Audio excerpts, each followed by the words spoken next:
around this week. Yes, indeed. The my prehistoric laptop's finally given up the ghost. It's time for a new one. So we've had to revert to the desktop PC instead of the laptop. Just bear with me while the technology syncs. I think we're there. Okay, good morning, good afternoon, good evening. Welcome to Base Chat number 34 here on Brooks's Base Corner. Hope you're all safe and well out there. Hope life is treating you well. We are at the end of January at last. We get through the winter months. So spring is on the doorstep.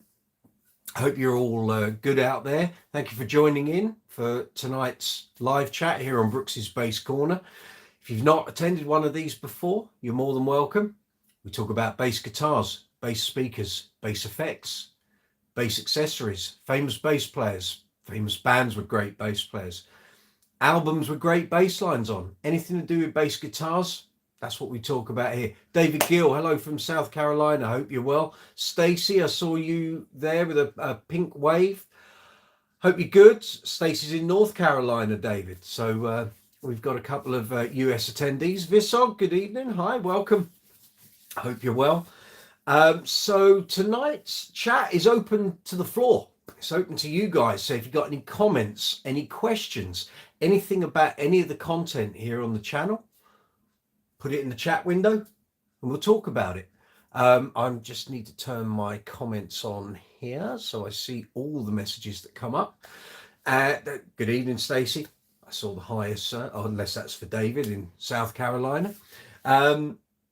So if you haven't attended before, you've got any comments, questions, anything to do with, as I've just said, basses, bass guitars, bass amps, speakers, bass effects, accessories, anything to do with bass playing, stick it in the chat window. As soon as I see something pop up, I'll respond to it. If you're on the mobile app, the live chat window is beneath this video window.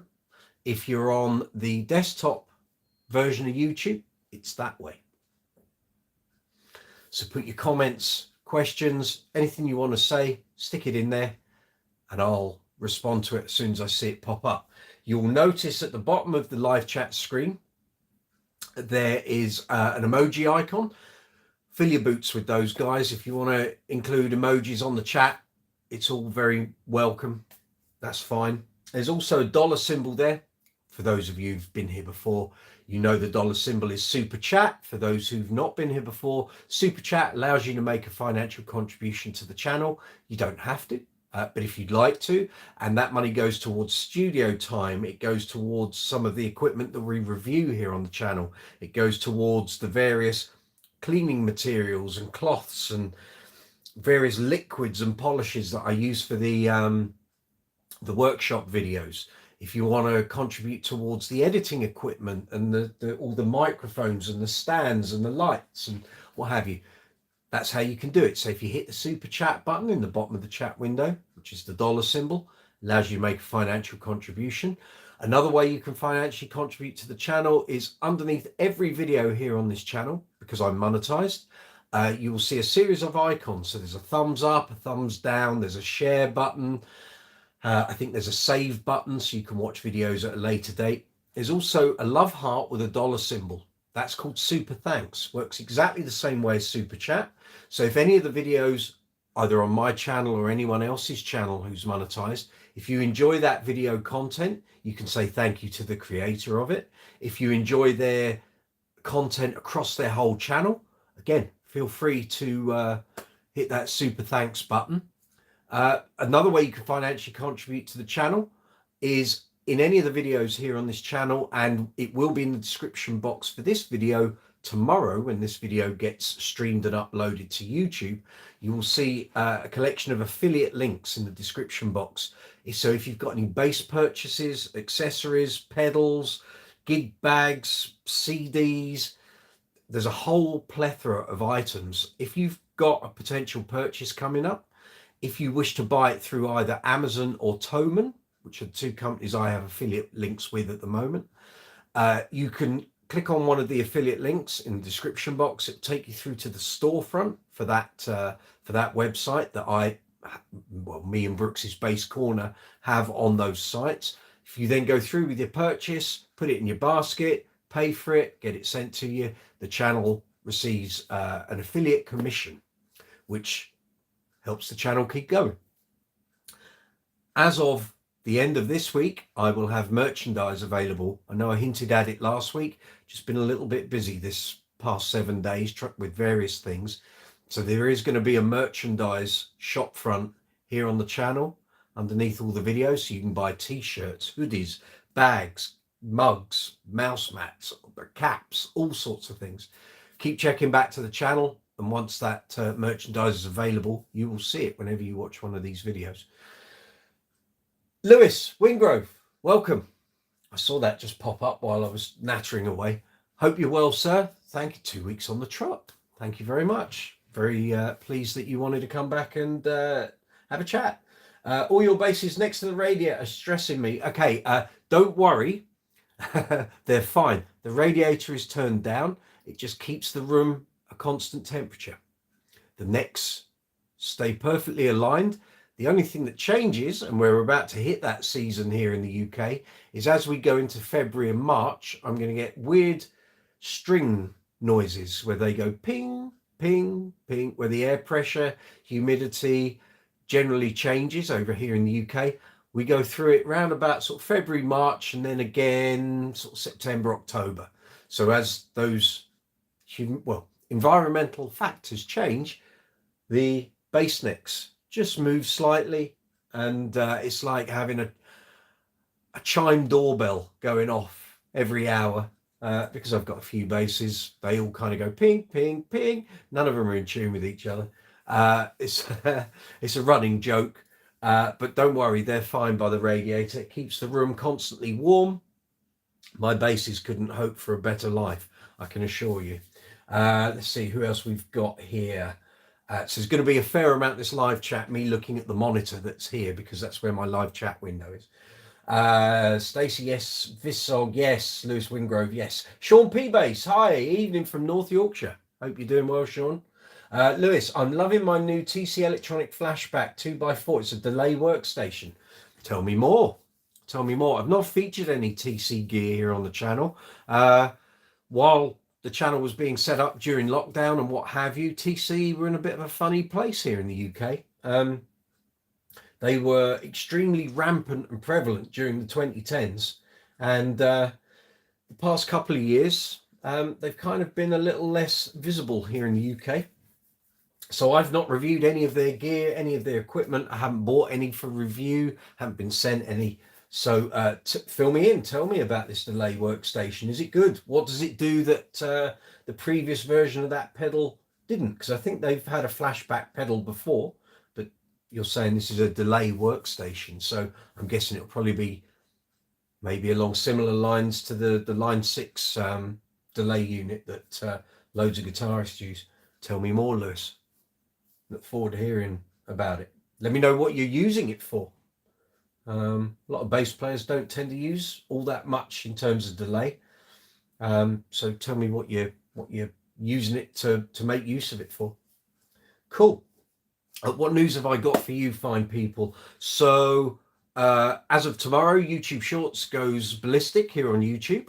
So there'll be a whole load of new YouTube Shorts going up, well, from tomorrow onwards. So check out my new series that are going to be on YouTube Shorts. For any of you who don't know what YouTube Shorts is, it's YouTube's version of TikTok. So short videos, no longer than 60 seconds. Some people put shorts up on there that are literally 3 seconds long. Mine aren't like that. There's always something you can learn or some content or some information. But basically, I've been putting shorts up for a number of months. I actually put some up very early on in the process of them rolling out YouTube Shorts back in 2020. I've been doing it fairly consistently since October. As of tomorrow, there will be a whole new load of YouTube Shorts content, and that will continue as long as they keep kind of putting their support behind YouTube Shorts. So big changes coming on that front, especially for those of us with monetized channels, because as of tomorrow, YouTube Shorts monetizes. So if you've watched any of those shorts that are on my channel here, thank you very much. And like I say, from tomorrow, there'll be a whole load of new content coming out for you guys to enjoy. There will be some long form content going out in the next couple of days as well. So we've got the next installment of the bass string experiment, which will be gig number 14. And then later in the week, there will be another episode of that series, which basically pulls together 5 or 6 gigs. So it'll be gigs 15, 16, 17, 18, and 19 all in one episode. So rather than produce 5 videos that basically all say the same thing, I'm going to condense it down into one video so it's an easier watch for you guys. It means you don't have to watch all 5 videos to hear me say the same thing about those strings. But that will be for gigs that were in October and November. And then there'll be another video after that, which will deal with gigs 20, 21, 22, 23, and 24, which were in December.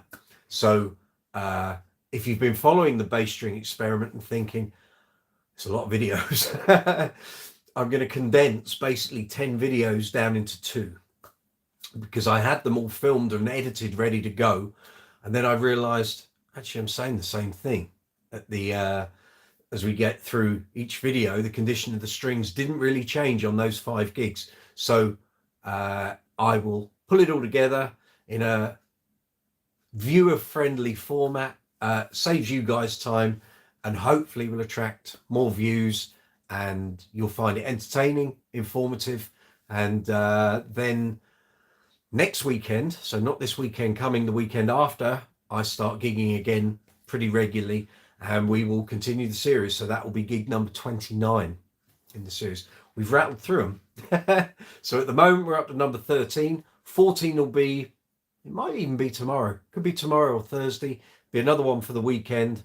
And then we will keep those wheels pretty much turning.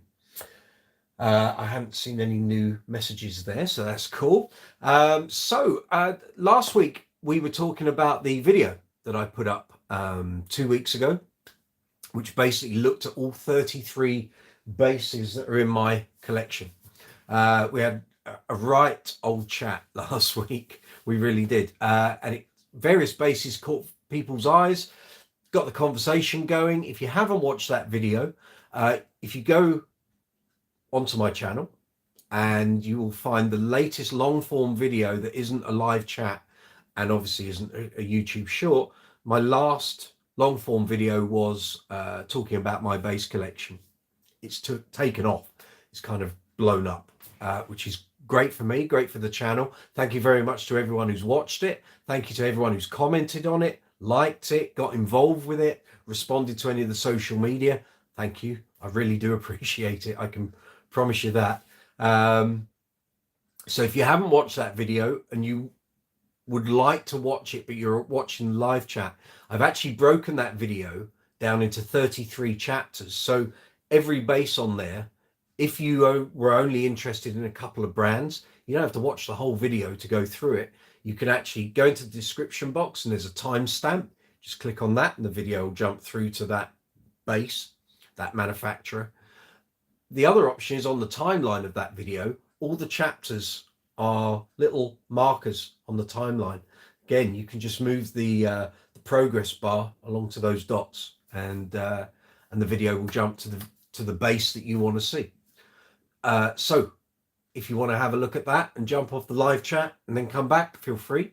You're more than welcome. I see Lewis has just posted about his TC electronic flashback.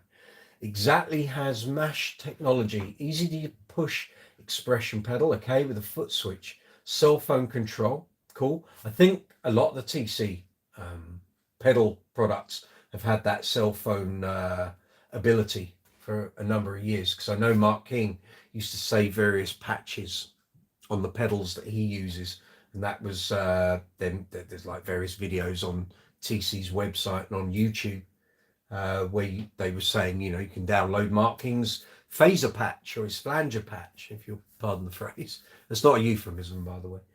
Evening, Mark, if you're watching. Cell phone control, yeah. Tone print, yeah. App allows you to control everything. Exactly. I'm using it for shoegazing bass tones. Well, there. Well, is there particular material you're using that pedal on, Lewis? There's nothing wrong with shoegazing. Many a bass players undertaken that pastime in the previous decades. Yeah, so that's okay. So that's the flashback 2x4 delay workstation. Are you using any other pedals with that? Are you sort of combining it with like chorus effects, flanges, phasers, maybe? Or are you going for that Pink Floyd endless echo kind of thing? Tell us, we need to know this stuff, okay? So yeah, so that's what's been going on. What's been going on with me? So I think last Tuesday, Thursday, I was in Birmingham seeing Young Gun Silver Fox. Anyone who's followed the channel will know I'm a big fan. Evening Andy, evening Sean, David, if you're out there watching my channel. I know Mr. Platts potentially watches some of the videos because he mentioned my channel last week when we were having a chat after their gig in Birmingham. So I went to Birmingham, made a day of it, popped in the Bass Direct in Warwick, popped to PMT, which is Professional Music Technology. It's a chain of music stores here in the UK, for those in America thinking I'm talking about something else. And then I went to see Young Gun Silver Fox in the evening at the Hare and Hounds in King's Heath in Birmingham. Fabulous show. The guys knocked the ball straight out the park. It was really good. So if anyone is based over in the US, you don't know who I'm talking about. We have a band here in the UK called Young Gun Silver Fox. Kind of yacht rock. You're thinking Doobie Brothers, Michael McDonald, Kenny Loggins, Toto, Eagles, Earth, Wind and Fire, a bit of Carole King, Fleetwood Mac. We're talking yacht rock. So as Sean Lee from that band described it, it's harking back to the peak period in the mid to late 70s, early 80s of analog recording. Great melodies, great harmonies, grooves, funkiness, soulfulness, bit of rock, a bit of pop in there, a little bit of jazz maybe. An amazing band. They're coming to America on March the 9th. They're in New York, then they go to Toronto, I think, and then they come back down into the States. They got a gig in San Francisco, a gig in Los Angeles. I think there's another date in there that I'm forgotten. But anyway, if you can see them, they're playing in your town or city, go and see them. They are fabulous. Check them out on YouTube. Check them out on my Facebook page, Brooks's Bass Corner. If you go to my Instagram channel, you'll see them on there. Videos from gigs that I've posted up. They are outstanding. They got 4 albums. Latest album came out in October. So if you enjoy really well crafted pop, rock, funk, soul music, really great band, really great. I can't recommend them highly enough. Lewis, combine it with 23 other pedals. Really? Good boy. That's what I like to hear. My signal chain is read for it. I think you mean wait for it. Yeah. Let's have your signal chain, Lewis. Go for it. We'll have a discussion about this. Stacey, they are amazing. Correct. The woman knows. Little River Band, Ambrosia play. There he goes. She knows. Yeah. So went to see Young Gun Silver Fox in Birmingham. Friday. Had a day off Friday. Haven't had a day off in ages. Accounts was last week as well. Accounts and taxation. Tax returns for HMRC. Then we got to the weekend. What's doing at the weekend? Editing videos. Now here we are, it's Tuesday. And the days just fly by. But there will be plenty of content coming up this week. Deep breath, Lewis. Right, okay, go for it. Bogner, Uberschall to Landfill Distortion to Big Muff Deluxe to Dark Glass Alpha Omnicron to Peterson Tuner to Wampler Equator to TC Crescendo to Keeley Compressor. That's not 23, so there's going to be another big chunk to read. It's a good start. Good start. I know there's plenty of players out there don't use any effects. It's cool. Don't worry. For years, I didn't use any effects. Now I use quite a few. So it's all good. Hit me, Lewis, with part 2. Go for it.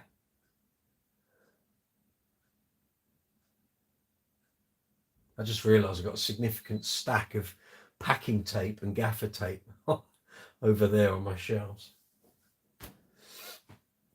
You should try cramming all this stuff in one room, I tell you. Okay, while we wait for part 2, I will do a quick shout out. Anyone who's new to the channel, if you've just stumbled on this live chat, welcome. This is Brooks's Bass Corner. I'm Mike Brooks. This is a channel about bass guitars, bass effects, bass amplifiers, bass accessories, great bass players, bands with great bass players, albums with great bass lines, anything to do with bass guitars. That's what we're here talking about. Usually on Tuesday night, 8 o'clock here in the UK. It's not every Tuesday, most Tuesdays. We seem to have fallen into a slight groove in recent times where Tuesday works for a lot of the people who've subscribed to my channel, follow the channel. It works for us. If you've got any problems with any of your gear, any of your equipment, pedals aren't performing how you want them to perform, something going wrong with your bass, maybe your amp's not in the best of health. If maybe you're looking at some new gear, maybe a new gear purchase, maybe you got some vouchers at Christmas, looking to buy some new bits and bobs, ask. If I can't help you, chances are someone else here on this live chat will be able to help. We've helped many a bass player in recent months. Okay, I think we're still up to date with that. I'm waiting for part 2, Lewis. Don't let me down. Yes, so if you have potential new purchase, maybe you're looking at a new bass and you're thinking, I don't know, I really want that bass, but I don't know how it sounds, I don't know how it plays. Ask me. I might be able to help. I have to add this up in my head. 36 years of playing experience. I've been professional for 28. I've done over 4,000 gigs in my career. I wrote for Bass Guitar Magazine and Bass Player for 18 years. Done over 500 reviews, basses, amps, pedals, accessories, speakers, you name it. It's passed through these grubby mitts. If I can help you in any way with equipment, bass playing, any questions, stick it in the live chat window. We'll try and help. Mario, I saw that pop up. Good evening, sir. Hope you're well. Right, we've got part 2 of Lewis's pedal chain here. So flashback to Boss BB1X bass driver to Electro Harmonix bass clone, low end booster to Tube Pilot. That is my dry run, plus an Electro Harmonix parallel mixer on the effects loop. There's a lot going on here, Lewis. Now, I hope this isn't all just for home use. I hope this is all getting taken out and used on gigs or recordings. Modulations on a parallel mixer, 4-cable method. I'll take your word for that. Sean P. Bass, ME80B Boss, Swiss Army knife type of bass, multiple effects. Yes, indeed. And actually, I have here, in one of these black boxes here on my shelf, I have the original Boss BE5B from 1989, the very first multiple effects unit that Boss ever created and released. I've still got it. It works great. I just don't tend to use it. But there will be, I'll do a demo and a review video up on the channel soon. And you guys can have a look at it. Let me know what you think. Mario, I've got an album with great bass lines. Shalimar, mate, Shalimar. Every album's a winner. Certainly through the 80s. And I know the guy who plays for Howard Hewitt now. Otto Williams. Evening, Otto, if you're out there. Otto's a legend. Yeah, but you're right. Shalimar, that album, great stuff. Fanfret Steve, welcome. I see you've retracted a message. Hope you're well. Thank you for attending. Good to see you. And thank you everyone for attending. You know, it's a two-way street, the live chats. Without you, it's just me wittering on for an hour. But if you guys have questions, comments, it's all good. Stick it in that live chat window. If you're on the mobile app, it's below here, below the video.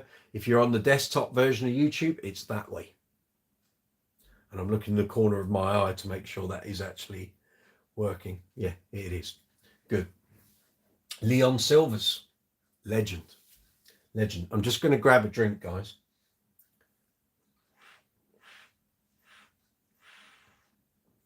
Oh, actually, before I forget. So last week, when I went to Birmingham, I went to PMT. So I can let you in on this. The next long form video in the vein of the bass collection video is going to be talking about how to buy a bass guitar now in 2023. The process I go through buying bass guitars has changed radically from when I first started in 87, 88. Shops have changed. The internet's here.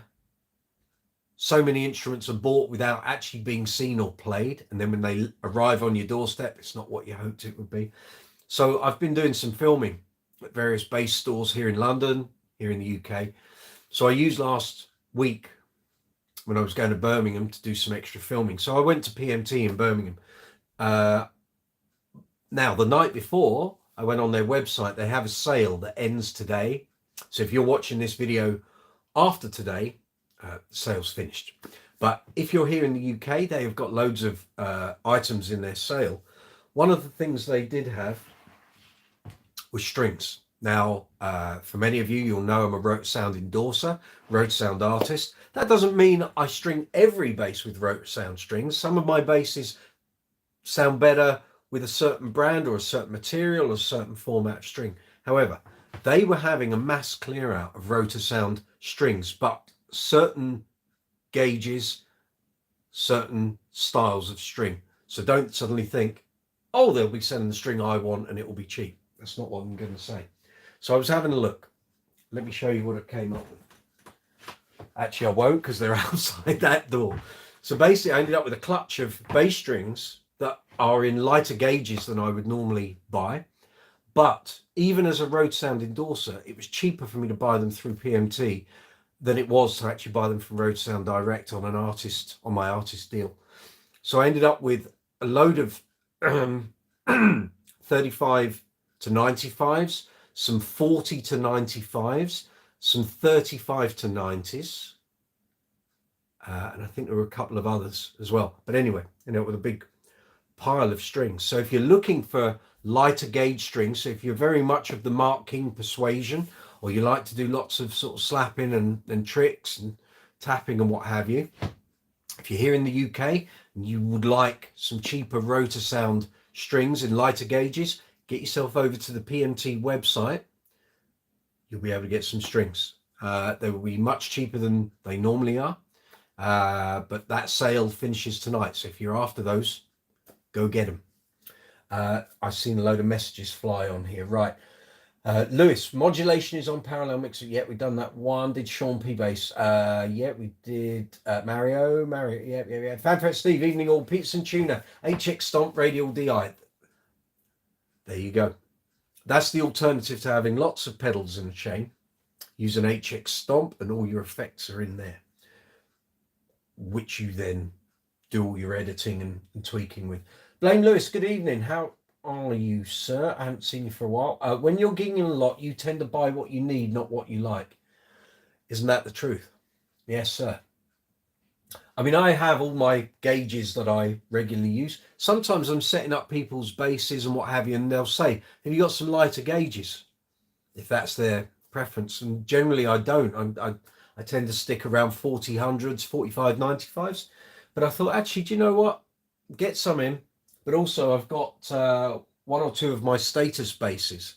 I keep strung up with lighter gauges in case I get asked to do a recording or whatever, and they want that kind of Mark King twangy, super slappy sound, which you're not going to get necessarily with 40/100s, but at least I've got them there in the string box now. Lewis, modulation effects are Walrus Audio, ARP 87 delay, Walrus slow reverb, Walrus Audio Juliana, Thunderstorm flanger. You have a very good collection of pedals, sir. Used to love the Billy Sheehan Rote Sound sets. Yeah, fabulous strings. I don't have any on this bass at the moment. That's got 45, 105 piccatos on, but that'll be getting a change and a setup in a couple of months. So, and there'll be a video of me doing that. So that'll get restrung with the Rote Sound Billy Sheehan's strings. Yeah. So yes, so there we go. So made good use of my trip to PMT, so I stocked up on lighter gauge strings. Managed to get myself, I thought it was over there, an iPad holder from a mic stand, which obviously when I'm doing Uncle Funk, I have my in-ear monitors on a mixer on the iPad. So now it won't be on the floor with my pedal board, it'll be on my mic stand. Lewis Wingrove, TC Electronic Vibraclone. For vibrato, there's a lot of effects going on here. How are you keeping a clean signal through that lot? Or I guess maybe a lot of them are fairly modern-ish pedals, so maybe your signal's pretty good. Because it used to be in the good old days, as you went through more and more pedals, your clean signal would just degrade to, and invariably you'd end up with a load of hiss by the time you got to the end of the chain. But a lot of pedals these days have such good true bypass that it's far less of a problem. Now, tell me, Mario, how are you getting on with your fretless investigations? So Mario and I had a chat on Saturday. He's looking to buy a cheap second-hand bass, either a fretless, so it's already done, line fretless, or he's going to have the frets removed and wood veneers put in, so he has a line fretless. And we were discussing what the options were. Lewis, plus a soul food not using, okay, a rat copy not used, a repo man. I have no mud, can you believe it? I'm struggling to believe it, but I will take your word for it, sir. Still looking at what's out there, Mario. Cool, okay. Well, keep me posted. If you need to send me over any links or anything, if you want me to have a quick perusal before you buy something, let me know. Happily help you with that, that's no worries. Yes, so Brooks's Bass Corner, Tuesday evening, 8 o'clock here in the UK. Well, it's 8:30 now. Live chat number 34. Hope you're all safe and well out there. Hope you're having a good week. We're coming through winter now. We're in the spring here in the UK. So gigs start up for me weekend after next, and then it gets regular again, and we start to get busy again. So really looking forward to this summer. Got loads of festival dates with Uncle Funk coming up, bunch of Queen tribute shows, some ABBA stuff, a couple of weddings, sort of wedding function band things. It's all looking pretty good. Still looking at what's up. Yeah, I'll do that. Yeah, cool. You know where I am. So yeah, it's going to be a busy old year this year. I think we'll finally sort of come out of that COVID cloud, and we'll see how the gig sort of situation continues going forward. It's been a funny old winter. It seemed like it was really, really busy, and then it kind of just sort of tailed off at the end of last summer. It was like rampant. Then it got really quiet. Then things kind of picked up again. Then Christmas was my December was pretty busy. It wasn't flat out. I've had busier Decembers. January's been exceptionally quiet, but that's been fine. Give me a bit of a rest. Been able to do some stuff on the YouTube channel, keeping you guys entertained. That's what I'm here for. And now we go in the spring, but I've got loads of bass reviews, pedal reviews ready to go. So from this week onwards, get ready, guys. There's loads of long form content coming your way. Lewis, keep clean patch cables, make a difference. Okay, power supply's crap, improving after I stopped buying damn pedal. Almost there, got the whole spice rack there. It sounds like it. Blame Lewis, hi. Played in an ABBA tribute one time. Those bass lines are killers to learn. They are, but if you learn them properly and learn them thoroughly and commit them to memory, you will never forget them. I learned the ABBA stuff, so it would have been November, December, January 97 into 98. My first ABBA gig was at the end of January 98. I still play occasionally with that band, but I can always play in any ABBA band because the songs are what they are. It's just intros and outros that generally change. I've never forgotten those songs, and even though I've got notes written down, Actually, I saw them, my typed out version, not that long ago. Looking around, I thought they were here on my desk. Anyway, I have all the parts written out in case I need to refer to them. But even after years of not doing an ABBA gig, one comes in, I can literally sit there with my notes to one side if I need them. And literally after one run through, I've got all that stuff down because I learnt them so thoroughly. So if you do the work, I mean, at that time, when I first learnt all of that stuff, I had a whole string of ABBA gigs to do. So it wasn't like I was learning them for one gig. That's a hell of an undertaking for one show. But I was doing a load of work. So it made sense to really learn it thoroughly. And it's never left my brain. And a lot of it makes complete sense when you play it. It could only be that note or that part or that position. They really knew their craft when they were writing that stuff. And for a bass player, it's great. It is like, it's basically orchestrated pop disco in a lot of places. That's the way I can best describe playing ABBA bass lines. Lewis, next month is the Rev G8 noise gate to top it off. I bet you're probably going to need that. Plus a wah pedal is on the board and buffers are present with the Peterson tuner. TC Electronic Bonafide buffer at the end. Well, I think I'm done. Is that all on one board? Are you doing a Doug Wimbish where he's got like 50 pedals on like one or two boards? Or are you spreading that lot over like two separate boards? And how do you transport all that lot around? Do you have them all set up on the pedal board and you carry the boards in, like in cases like pedal train setup? Or do you carry all the pedals in like a box and you have empty boards and then you piece them on for each gig as you need them? How do you do it? Because for me, when I'm using pedals for Uncle Funk, my board's made up before I've even got there. I know exactly what's on it, and it doesn't tend to change that much, although there will be a little bit of an overhaul of my Uncle Funk board before the first gig on Feb 11th, because that's been pending for a while. I've said it a couple of times on these live chats that I'm going to be sort of modifying my Uncle Funk board, and then what happens is time gets eaten up. I get very close to the gig where I wanted to have the new board set up and it just doesn't happen. It's happening this time. By the way, the Peterson tuner makes an awesome bass buffer. A lot of these tuner pedals now have extra functionality in them, and I think the TU2 by Boss, the Chrome, which I use these all the time. That if you put your foot on the pedal, it holds the note, and I've never needed to do that, but it could be really handy if you're playing a long sustained note at the end of a song. Drummer's going nuts, obviously. But there we go. It's all on a 1K coffee table, one pedal board. Wow, I bet that's heavy to carry in. My word, rather you than me. Yeah, I couldn't be doing. I'd break that over two boards and then just connect them up at the gig.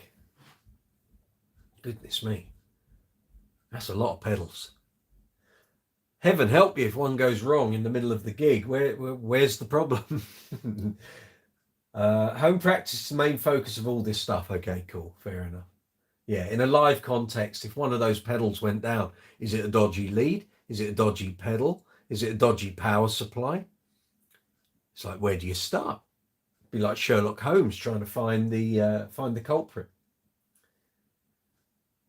Crazy. Well, thank you for sharing that. That's made me feel a whole lot better, because there's not more than about 9 pedals on my board, and I thought that was getting a little on the extensive side, but well played, sir. Well played. So, if you stumbled upon the channel, it's Brooks's Bass Corner, Live Chat 34. We do this most Tuesdays. We're talking about basses, amplifiers, speakers, bass effects, bass accessories, great bass players, bands that had great bass players in them, albums that have got great bass lines on. If you want to talk about any of the content already here on the channel, perhaps you want to talk about the bass collection video that I put up 2 weeks ago. Maybe you want to talk about any of the stuff. If you follow Brooks's Bass Corner on Facebook, Instagram or Twitter, You might want to talk about any of the reviews that I've done, either here on the channel or back to my time on Bass Guitar Magazine, Bass Player Magazine. Perhaps you've read some of my work previously and thought, he doesn't know what the hell he's talking about. Feel free. Let's hear from you. If there's anything new gear-wise coming out, this is the first year since COVID where I think the manufacturers and distributors are going to go into overload because they're going to have so many new products finally coming out. There's a NAMM show, I think, in April, and then there's another one in the autumn, I think. And then we get back into the regular cycle of January NAMM shows next January in 1 year's time. You're going to start seeing loads of new gear coming out. If there's something you know is coming out and I haven't mentioned it, or it's not already featured here on the channel, let me know. Because if something's missed off my radar, I can get in touch with the manufacturers or distributors, request a review sample, and I can do some videos. But there's so much gear out there. Trying to stay on top of it as a one-man operation is really hard. Let's have a look here. The worst part is that power supply is going to be expensive, just a bit. I'm looking at an $800 for power to replace my Amazon trash power supply. Wow, $800. You're going to need your own generator to run all that, I think. And heaven forbid all the LEDs and bulbs on the pedals. It'll be looking like it look like you got Las Vegas on a pedal board. All Megami patch cables helps for clean signal. Yeah, I understand. Crazy. Good on you. You know, some players really. I mean, I stood at the bass guitar. Put my teeth in today. Let's just do that, shall we? I stood and watched Doug Wimbish build his pedal board and then take it apart again after his masterclass at the London Bass Guitar Show in 2015. And it was a real eye-opener. He talked the whole way through piecing this all together. He knew every pedal, what sequence it was going in, all the cables. I just looked at it in complete bewilderment. I thought, how does he know what he's doing? And I'm guessing he'd put it together and broken it down so many times he knew exactly what he was doing. I have a feeling he knew that there was like maybe 5 pedals that do those sort of sounds, and that's followed by 3 pedals that do those sort of sounds, and then there's another 4 pedals that do those sort. But he knew the whole routing thing, and it was crazy. It did look like a kid had just come in and tipped a box out, but it all seemed to work. And then when he was breaking it all down again, and my editor and I got lumbered carrying his effect bags, of which there were 3 or 4, back to the hotel. So we had to come out of the exhibition hall, over the railway bridge, up to the Hilton. And those things weighed an absolute ton. And we both said afterwards, it felt like our arms were dropping off. It was a crazy day. But I've seen that Wimbish board sort of built. So from nothing, just empty boards, to all the pedals going on. And it's crazy. It's a thing to see. It really was. And Doug's great. Lovely guy. Did a great interview. Actually, it's on the channel. The audio interview of my interview with Doug Wimbish at the London Bass Guitar Show in 2015. It's on here. So if you've never sauntered into the interviews playlist, feel free to do so. There's interviews. I'm not going to remember them all, but there's Doug Wimbish, there's Chris Squire, Lee Sklar, Larry Graham, couple with Mark King, couple with Billy Sheehan, John Taylor from Duran Duran, Neil Fairclough, the touring bass player with Queen and Adam Lambert, Paul Turner from Jamiroquai, Chris Childs from Thunder, Marcus Miller, Glenn Hughes. Now there's probably a few I've missed, but they're on there. And there's a load more to come. I've still got all my audio interviews from my time with Bass Guitar Magazine, so there's some absolute crackers still to go up. I've just sort of held them back because the last time I put loads of interviews up, they did okay. They didn't set the world on fire. And I just thought, well, I'm not really giving these videos, these interviews the exposure they need. So I've sort of held on to them. But they are there waiting to go. Lewis, no need for Christmas tree, I promise you. Well, quite. And anyone who's seen my picture with a couple of my basses with their LEDs all on, yeah, we don't need Christmas trees. We've got the guitars with the LEDs will do nicely, thank you. So yeah, so there's if you've not, if you only ever really come onto the channel for the live chats, that's cool, that's all good. But all of my videos here on the channel are broken down into playlists. So whether you're looking for reviews, demos, interviews, the Essential Bass album series, I'm trying to think what else there is. All the shorts are grouped together.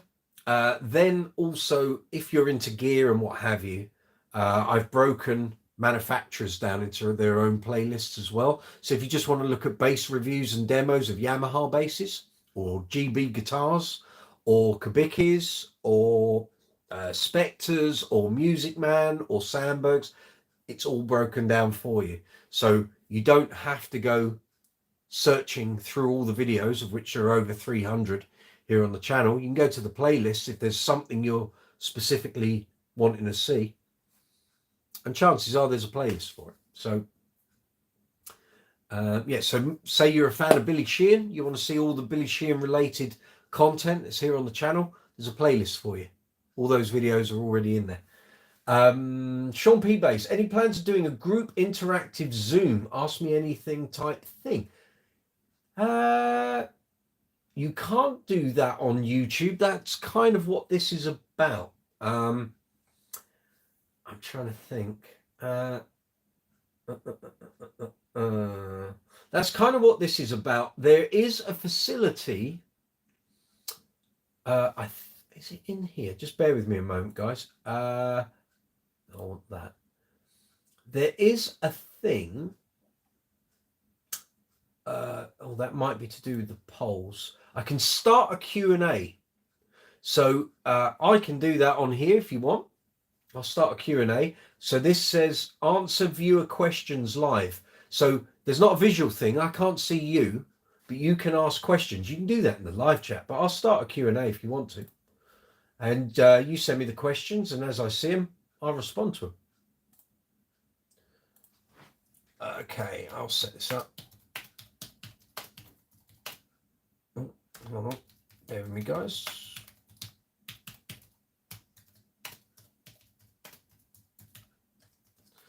So if that's what you're asking, Sean, if it was a case of me being able to see all of you, can't do that on YouTube. That is specifically a Zoom thing.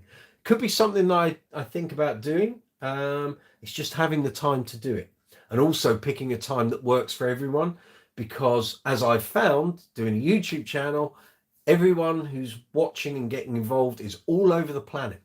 You pick a good time for one location or one part of the world, it's absolutely useless for another one. So unless I did like a 24-hour live chat on Zoom, I wouldn't be able to cater to everyone. So then we'll start that Q&A. So there you go. There's a Q&A active. Oh, I see. Right. That's there, is it? Right. So I want to go back to live chat. I will keep dropping into that Q&A throughout this live chat. So if you've got anything that you want to ask about bass stuff, but you don't want it in the live chat, or you think I might miss it, it can go in there.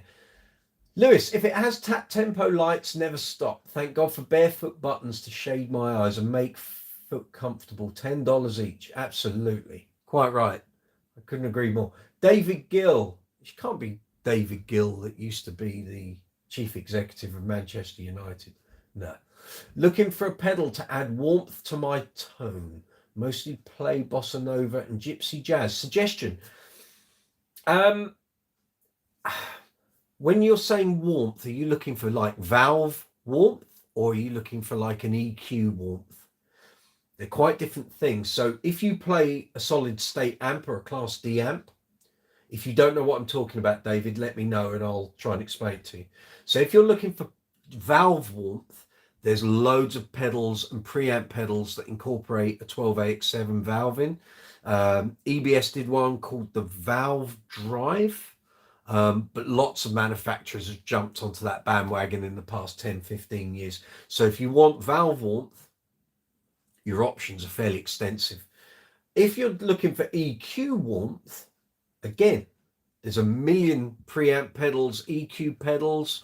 I mean, at my feet, a pedal that I bought literally 2 weeks ago. So if we're talking EQ, a cheap, I say cheap, relatively cheap solution. If you want, so if you're using your amp to create one tone and you want to be able to change your EQ quickly without altering the way the amp and the speaker's performing, this is a Boss bass equalizer. Was it 7-band? Yeah, 7-band. So you can add in EQ.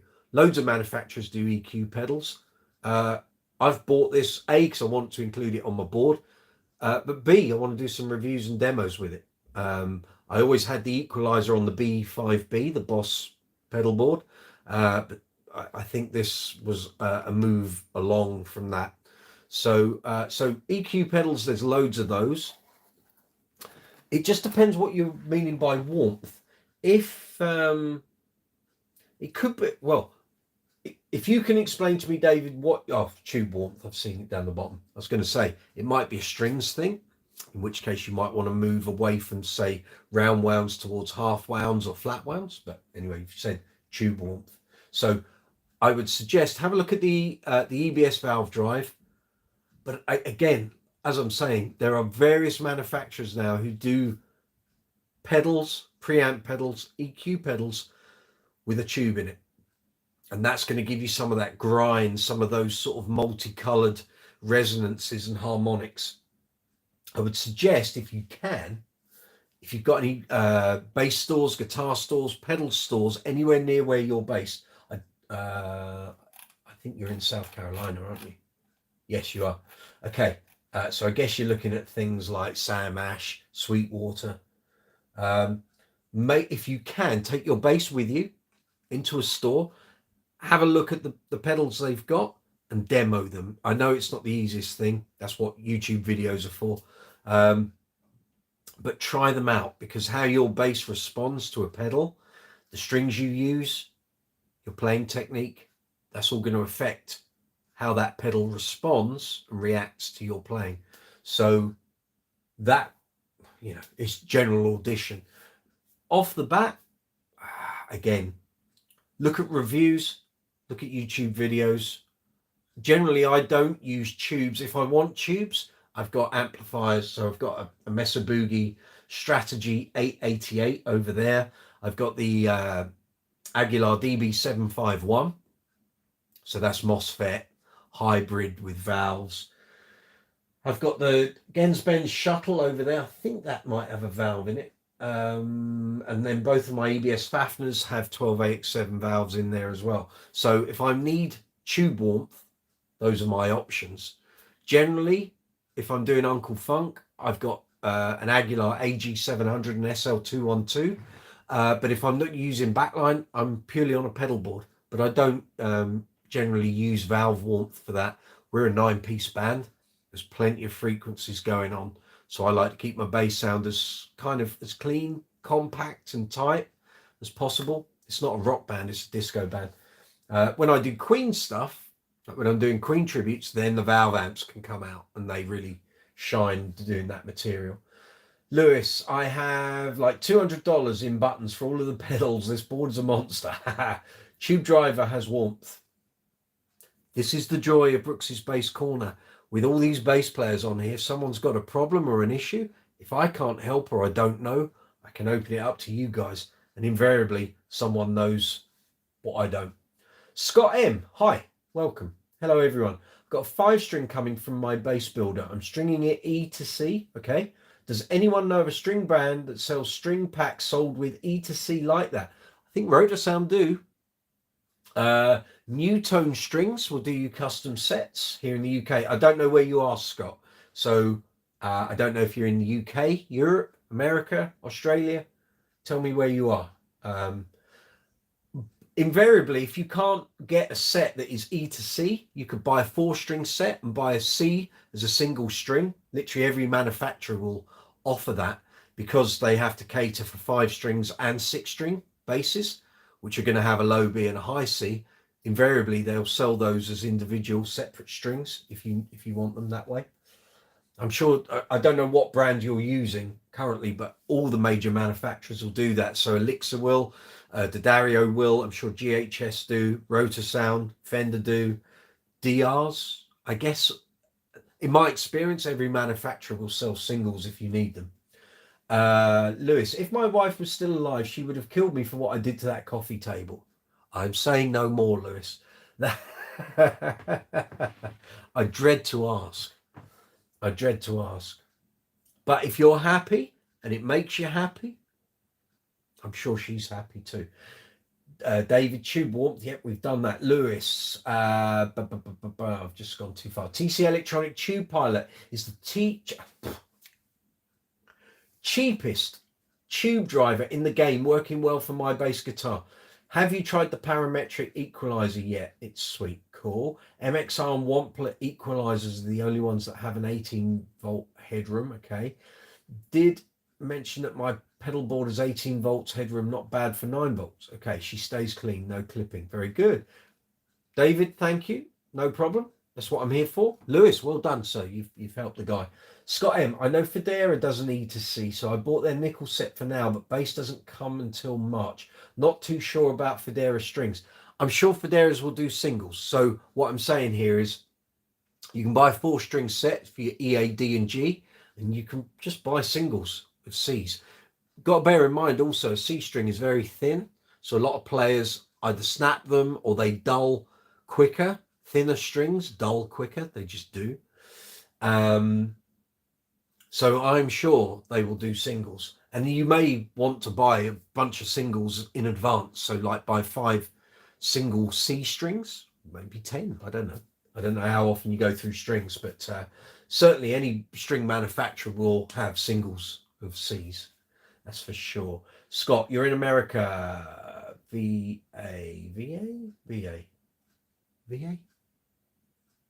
If it's Canada, I'd say Vancouver, but that's not. Oh, Virginia. Is that what VA is? Stacey, help. Is VA Virginia? I'm guessing it is. Sean P. Base, serious question. Are 5 strict... Oh, it's the teeth, I tell you. Are 5 6-string basses illegal in some countries? No, they're not. But I do recall going to various band auditions in like 1992, 93 here in London. And if you turned up with a 6-string bass, you didn't get to audition. And I've sat there in audition rooms knowing that there was a guy with a 6-string in front of me who was meant to go in before I did. And they basically said, we don't want that sort of bass. He had to pack his bass up and go. I had a 4-string with me, so I was okay. It's not that they're illegal, it's just trends and phases and bass fashion.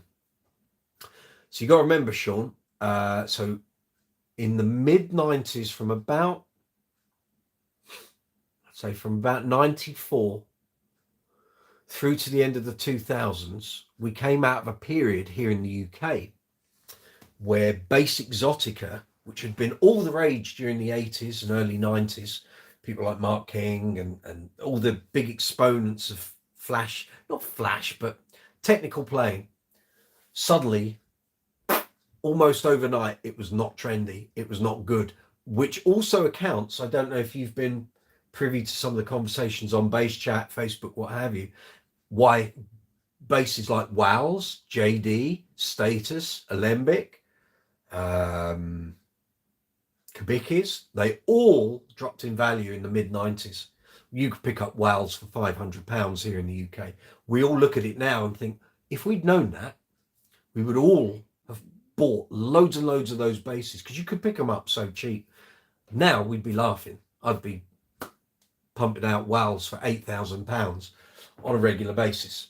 We didn't know. But all that bass exotica got completely bluted because all the bands here in the UK that were coming through with Britpop, what have you, wanted old Fenders, Gibsons, Guilds, all the old 60s, 70s, lo-fi, passive instruments.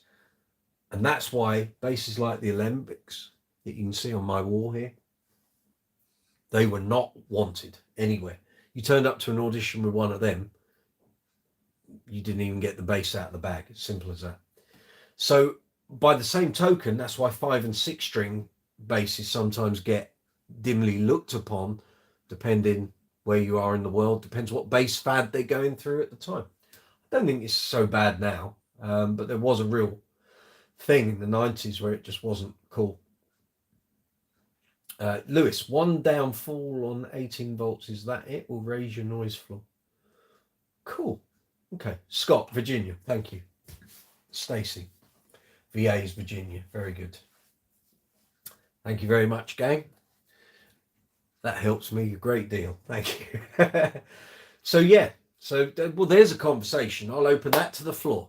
So have you ever gone to an audition and been turned away because of the bass you took with you? And I can say I have. I turned up to a stupid, and this is the learning experience you go on. So in 1997, I went for an audition with a soul band, and I took my pink, what was then fretted, Kabiki. Completely wrong. What? I should have taken a Fender. I didn't. I thought I'd be a smart ass and take a Kabiki, and don't I look great that I've got a Kabiki? I didn't get the job. As it was, I ended up in some other bands that were far, far busier than that soul band. So it was fine. But personal experience, think about what instrument you're taking to the band you're auditioning for. Don't ever think that isn't an important component. It is. Scott, I definitely have a harder time selling my multi-scale basses. This is it. This is it. There is always that thing. Actually, you'll see it in the bass collection video where I say I did a session, took a T bass with me. Perfect for the session. Recorded the session. Guy loved the sound, loved the recordings. Had a problem because the bass didn't have Fender on the headstock. It's that thing where, especially among non-musician types who might be producers or singers or what have you, if they don't see the thing they're familiar with, as in a Fender bass, whether it's a Precision, a Jazz, or anything else with Fender on the headstock, they can't deal with it. Like their brain just implodes. It's like, oh, it's not Fender. We know the basses we're using are better, but there we go. But multi-scale basses, I'm sure the Dingwall effect maybe has helped you, Scott, where people are becoming more attuned to multi-scale basses. I have a Dingwall NG2 over there. I've never had a problem with multi-scale basses. The fan fret thing as well. A lot of players look at it and go, I can't deal with it. It's laziness on their part. Playing a multi-scale fan fret bass is no more difficult than anything else. Mario, pretty sure Nick Beggs recorded Too Shy with a wow. I think he probably did. At the time, he was using wows and Music Man Stingrays. Yep. Yeah, multi-scale basses compared to your 4 strings. It's like a cyclical bass fashion wheel that constantly goes round, and it's hard to stay on top of it. And again, any band that I play with that I haven't worked with before, where there's a certain level of unfamiliarity with the players in the band, I'll always take 2 or 3, maybe sometimes even 4 different basses. So I'll take a traditional, I'll take a Fender, I'll take a Stingray, I'll take either a Status or a GB, and then probably one more from the rack. And once I meet them, we'll play something, and I'll get a feel for, don't bring out the Status, or don't bring out the GB, stick with a Sunburst Fender and they'll be happy. You just never know, But again, if you're doing this and you're doing it for a living, you rely on this for your income, you have to cover all of these possible elements. That situation in 1997 where I took a Kabiki to a soul band audition was completely the wrong move. But at the time, I only had that bass and a Fender Precision Light.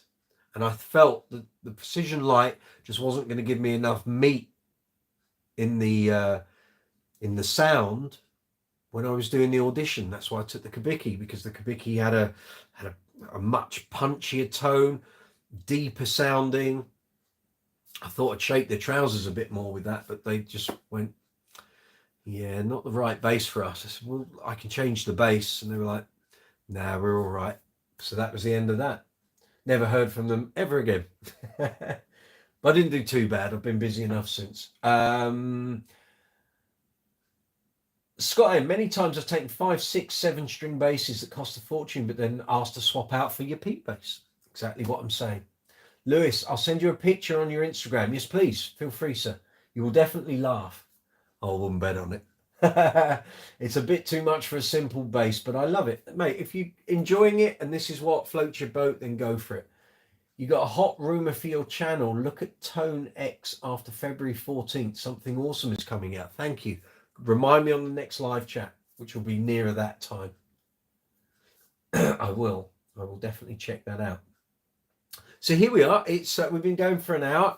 I'm Mike Brooks. This is Brooks's Bass Corner. Live chat number 34.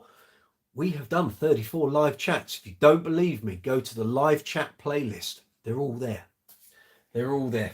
We're talking about bass guitars, bass effects, bass amplifiers, bass speakers, bass accessories, great bass players, bands that had great bass players, albums that got great bass lines.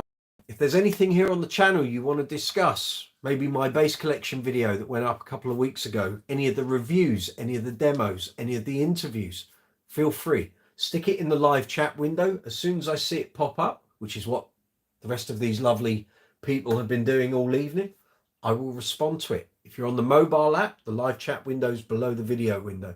If you're on the desktop version, it's that way. Okay. If you want to make a financial contribution to the channel, you don't have to. It's free. But if you wish to, at the bottom of the live chat window, there's an emoji icon. Guys, feel free to add emojis as you wish. Knock yourselves out. That's what that's there for. There's also a dollar symbol. That's called Super Chat. So if you're enjoying this video or you enjoy the content on the channel, if you hit that, you can make a financial donation to the channel, which allows me to book studio time for video recording, allows me to buy all the cables, stands, microphones, editing equipment, lighting, stuff that gets reviewed, stuff that gets used on the guitar workshop videos. If you don't want to do Super Chat, underneath every video on my channel, because we're monetized, you'll see a bunch of icons. There's a thumbs up, thumbs down, a share arrow, the save button. Next to it, you'll see a love heart with a dollar symbol in it. That's called Super Thanks. It works exactly the same as Super Chat. So basically, if you're enjoying the content or you like a specific video, or for example, if there's you've got a problem with your bass playing and one of my videos addresses it, if you want to say thank you to me for producing that video, which meant you haven't had to spend a fortune with a luthier trying to solve that problem, you can hit Super Thanks and you can financially contribute to the channel. Another way is in the description box, although it's not on this video's description box yet. That will be tomorrow when this video goes up. There are affiliate links for Amazon and Thomann.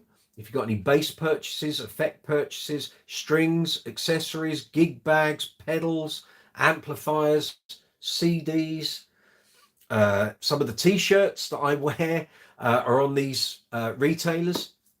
If you buy any of them, put them in your basket, go through and pay for them, and then they get delivered to you.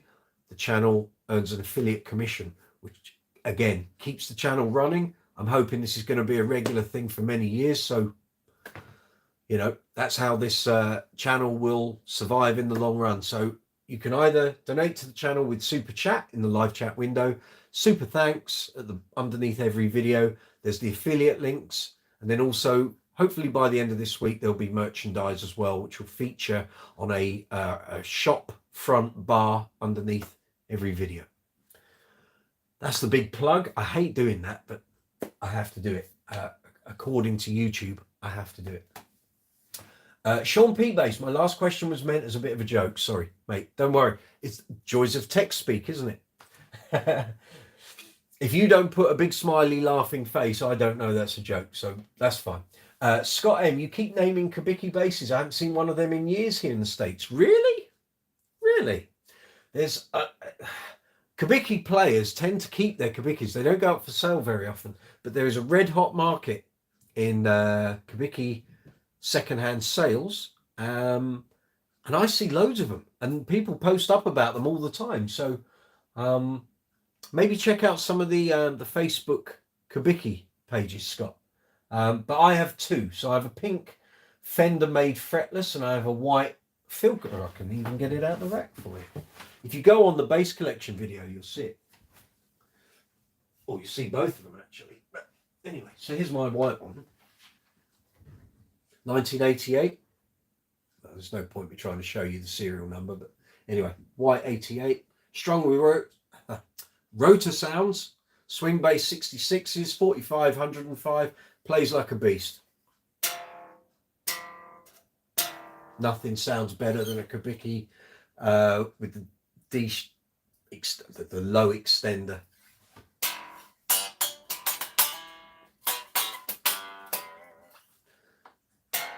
Sounds monstrous through an amp, but we're not plugged into an amp, are we? So, Lewis, the only hint I was provided was nobody can model or emulate modulation until now. Well, this sounds interesting. Keep me posted. I'm intrigued.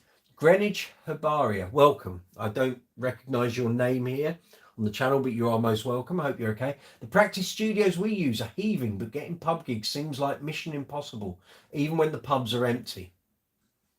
Any tips for a half decent 50+ dad rock covers band in southeast London? Well, yeah, loads. Scott M, thank you very much. Thank you. I really appreciate that. Thank you. Oh, thank you. I'll get the pink one as well, shall I? Scott, thank you. I really appreciate that. Thank you very much. Scott has just donated $19.99 to the channel.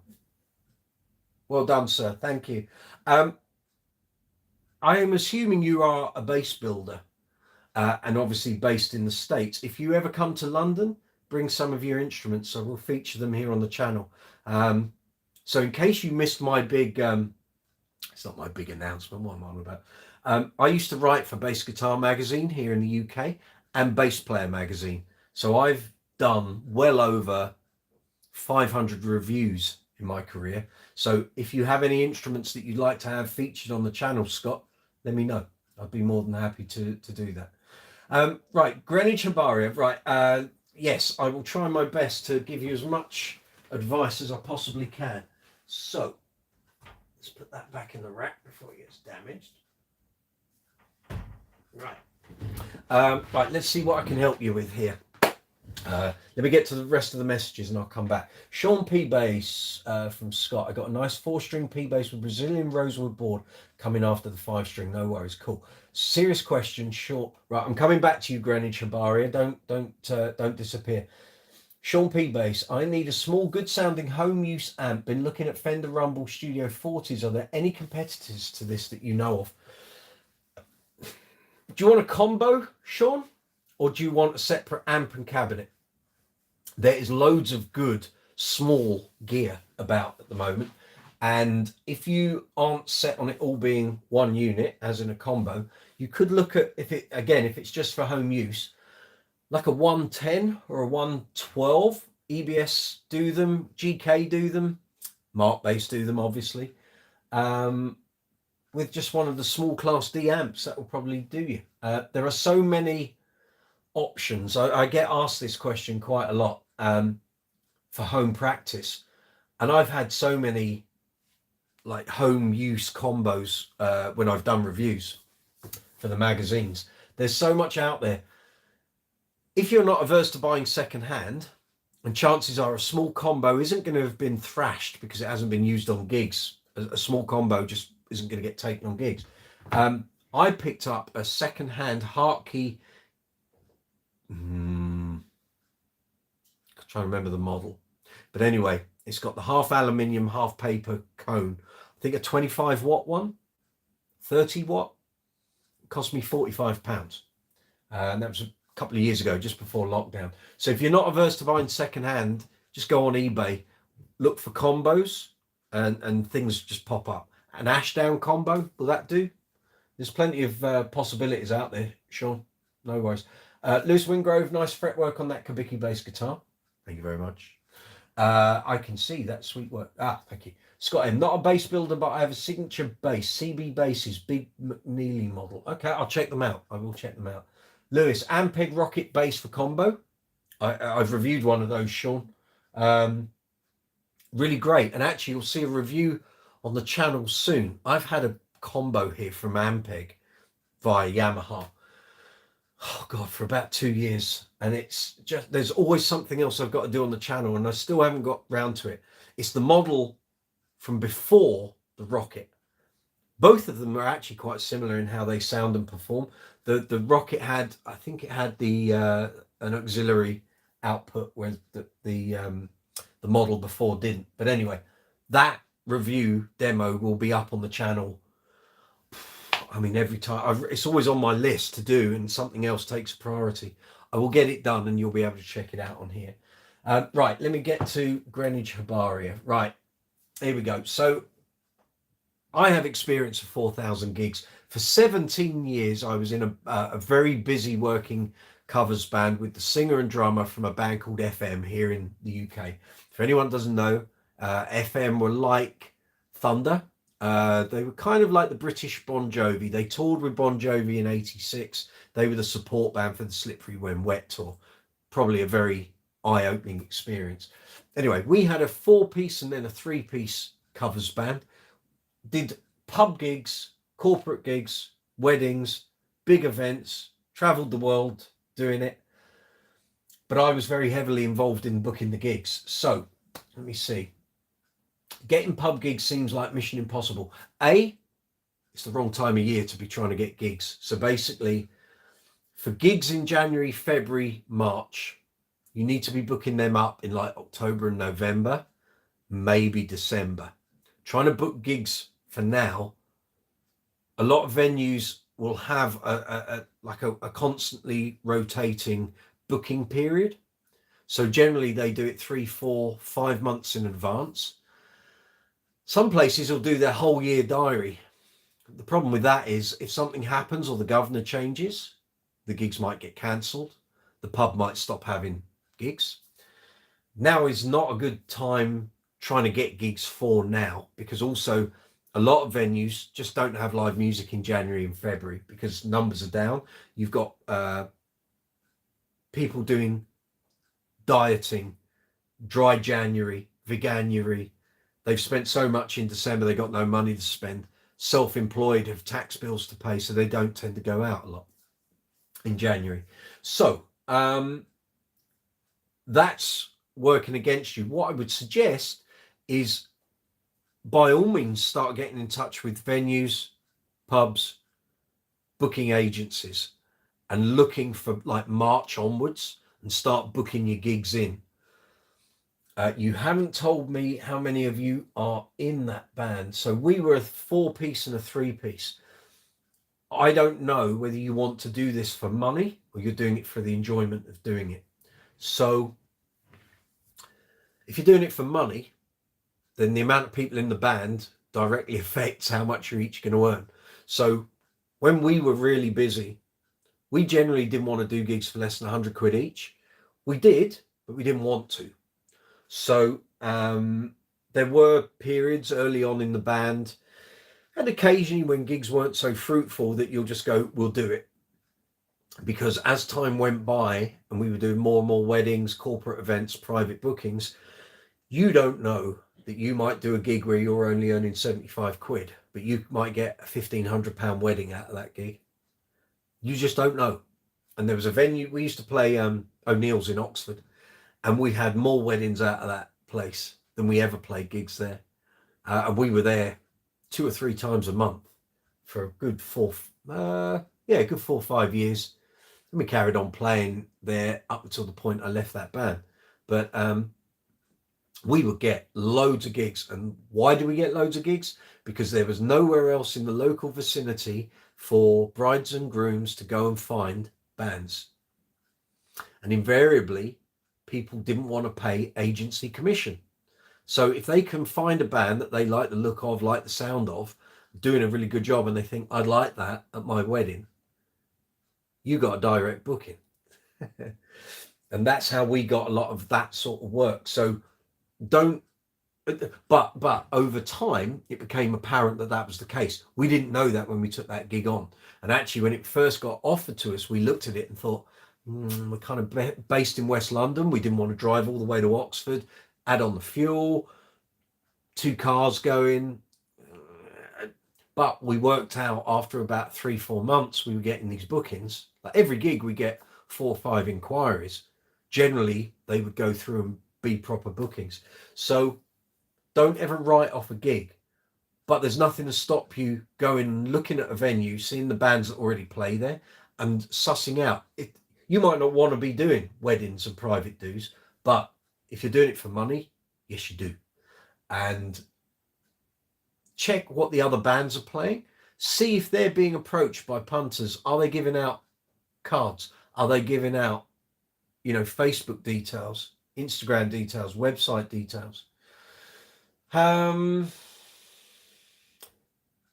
Depends what you want to do, will depend on whether you get in with agencies. So I have a love-hate relationship with agencies because most of them do nothing and get paid very well for it. Some agents are absolutely fabulous, but I'm not keen on agencies that take deposits and then when the gig cancels, they don't pay out to the band. They've just basically pocketed that deposit themselves. So be careful about agents you might use. Certainly for pub gigs, you really don't want an agent if possible, because you're going to lose a big chunk of your money. But some of these venues are tied up with agents. You don't have any choice, so you have to go through with that.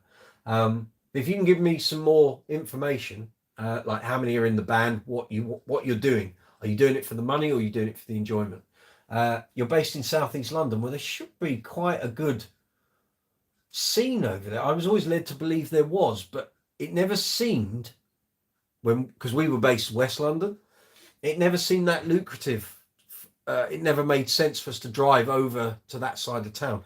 I do Bromley O'Neill's occasionally, and we did Bromley Walkabout. I think where else? Sydenham, maybe.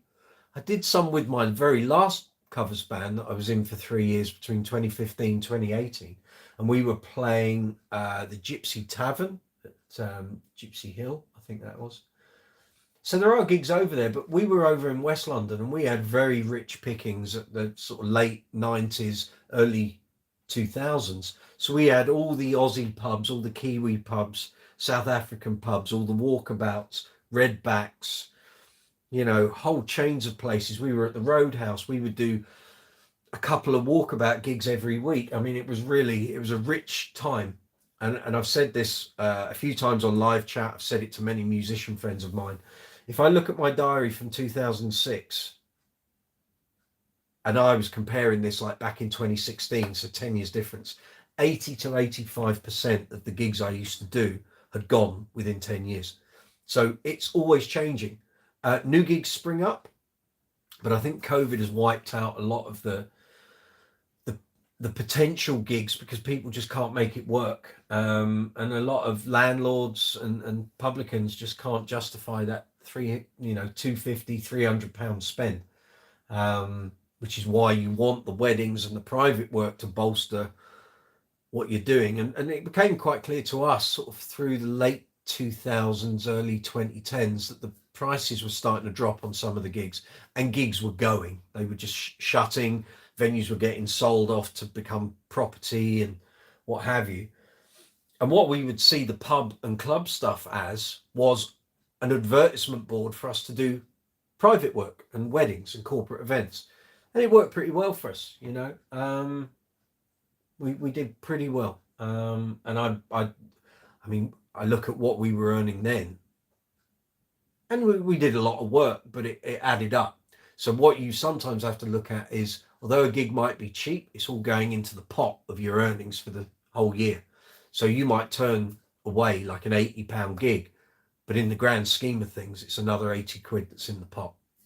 So, but back then 80 quid went a lot further than it does now. So I hope some of that helps you. If you want to give me some feedback on what I've said, Greenwich Habaria, feel free, and I'll help you a bit more. Right, there's been a lot of messages while I was doing that, and I need to grab a quick drink because my throat's drying out. Hold on. Cool. Right. Where did I get to?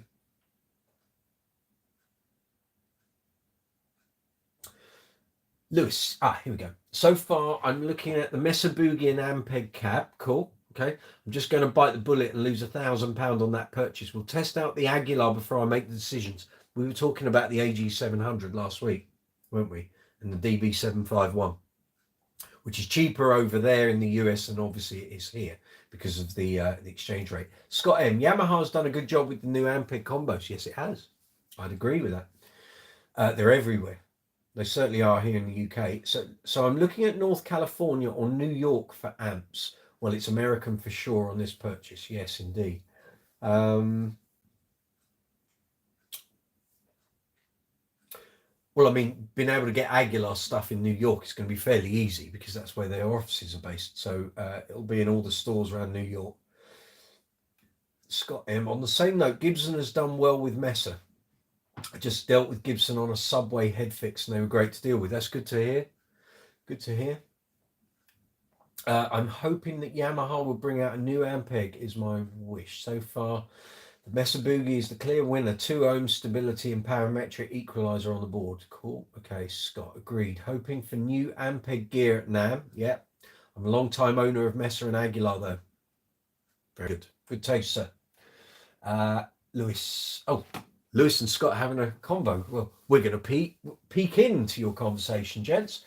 How is that Aguilar? Aguilar, great tone, loud fans. I don't think the fan is that loud. Certainly in my AG700, it isn't. Tone hammers might be different. I don't own a tone hammer. So Scott, only the TH500 and TH350 have low fan noise. All their other heads have been too loud for the studio. I've used my Aguilar gear in all sorts of setups, recording live, but also some of the small class D amps I've got, like a GK, the Gensbens does, I think, and the Trace Elliott Elf, all have fans. And I see people complain about fan noise all the time. But I don't get it. It doesn't affect me, but maybe some people are more focused on it. I don't know. Greenwich Habaria. Hi, cheers. That's helpful. We just play for beer and to keep us off the streets. Good man.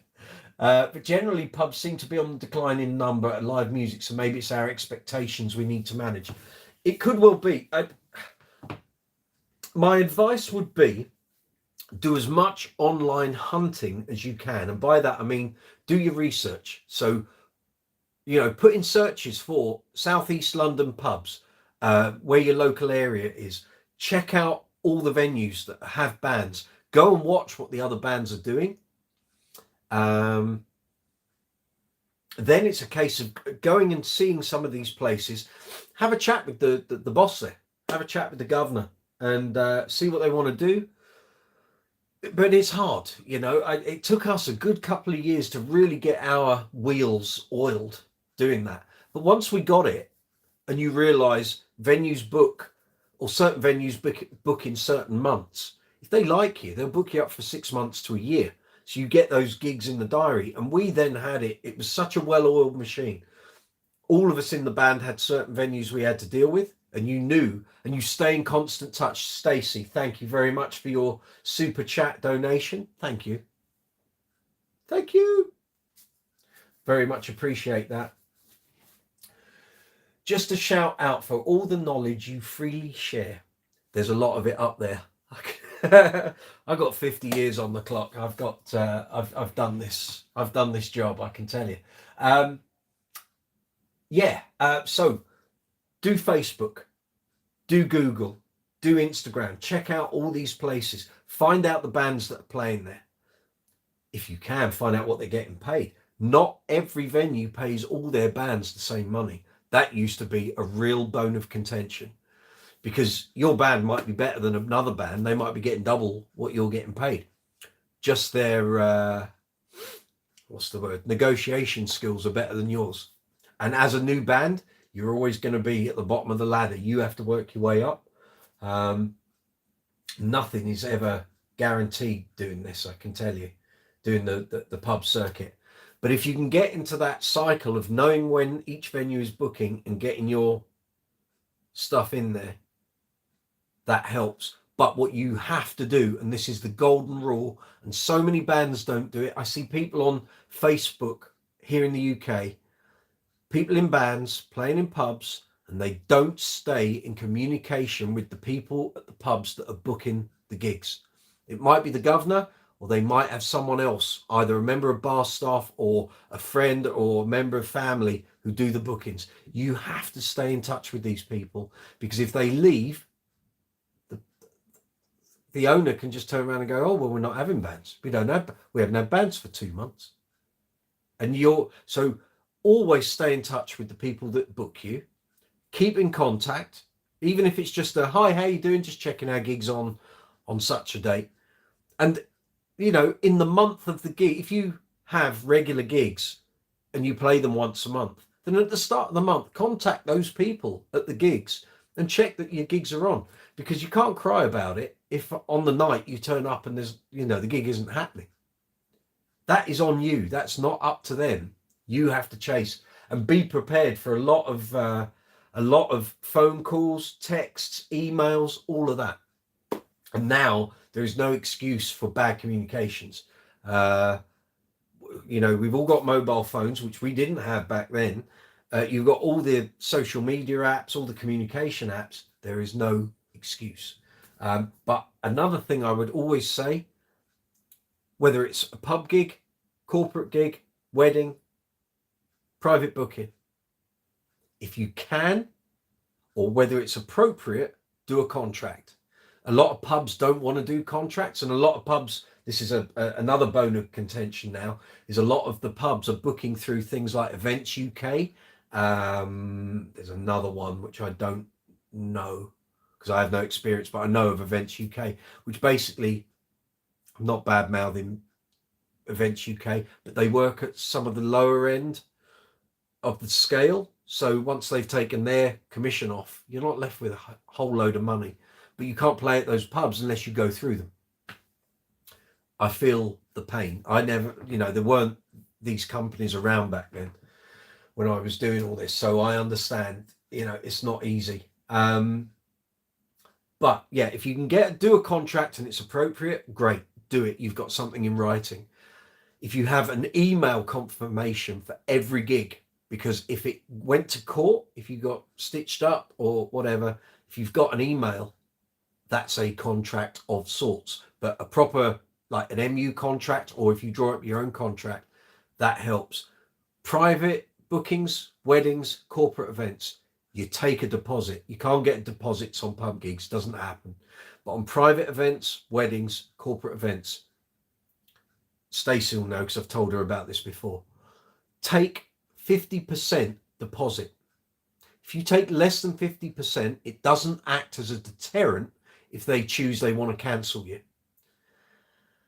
We got stung on one wedding in 2003, and we didn't find out till the night before the event that they weren't going to go ahead with our booking. They were getting married, but they didn't want us there, but they hadn't told us. And they thought I wouldn't chase it up, so they weren't going to communicate. When I finally got hold of them after about 4 days of chasing them, they went, oh, we told you. I said, you haven't told us. That's why I'm ringing to check everything's okay for tomorrow.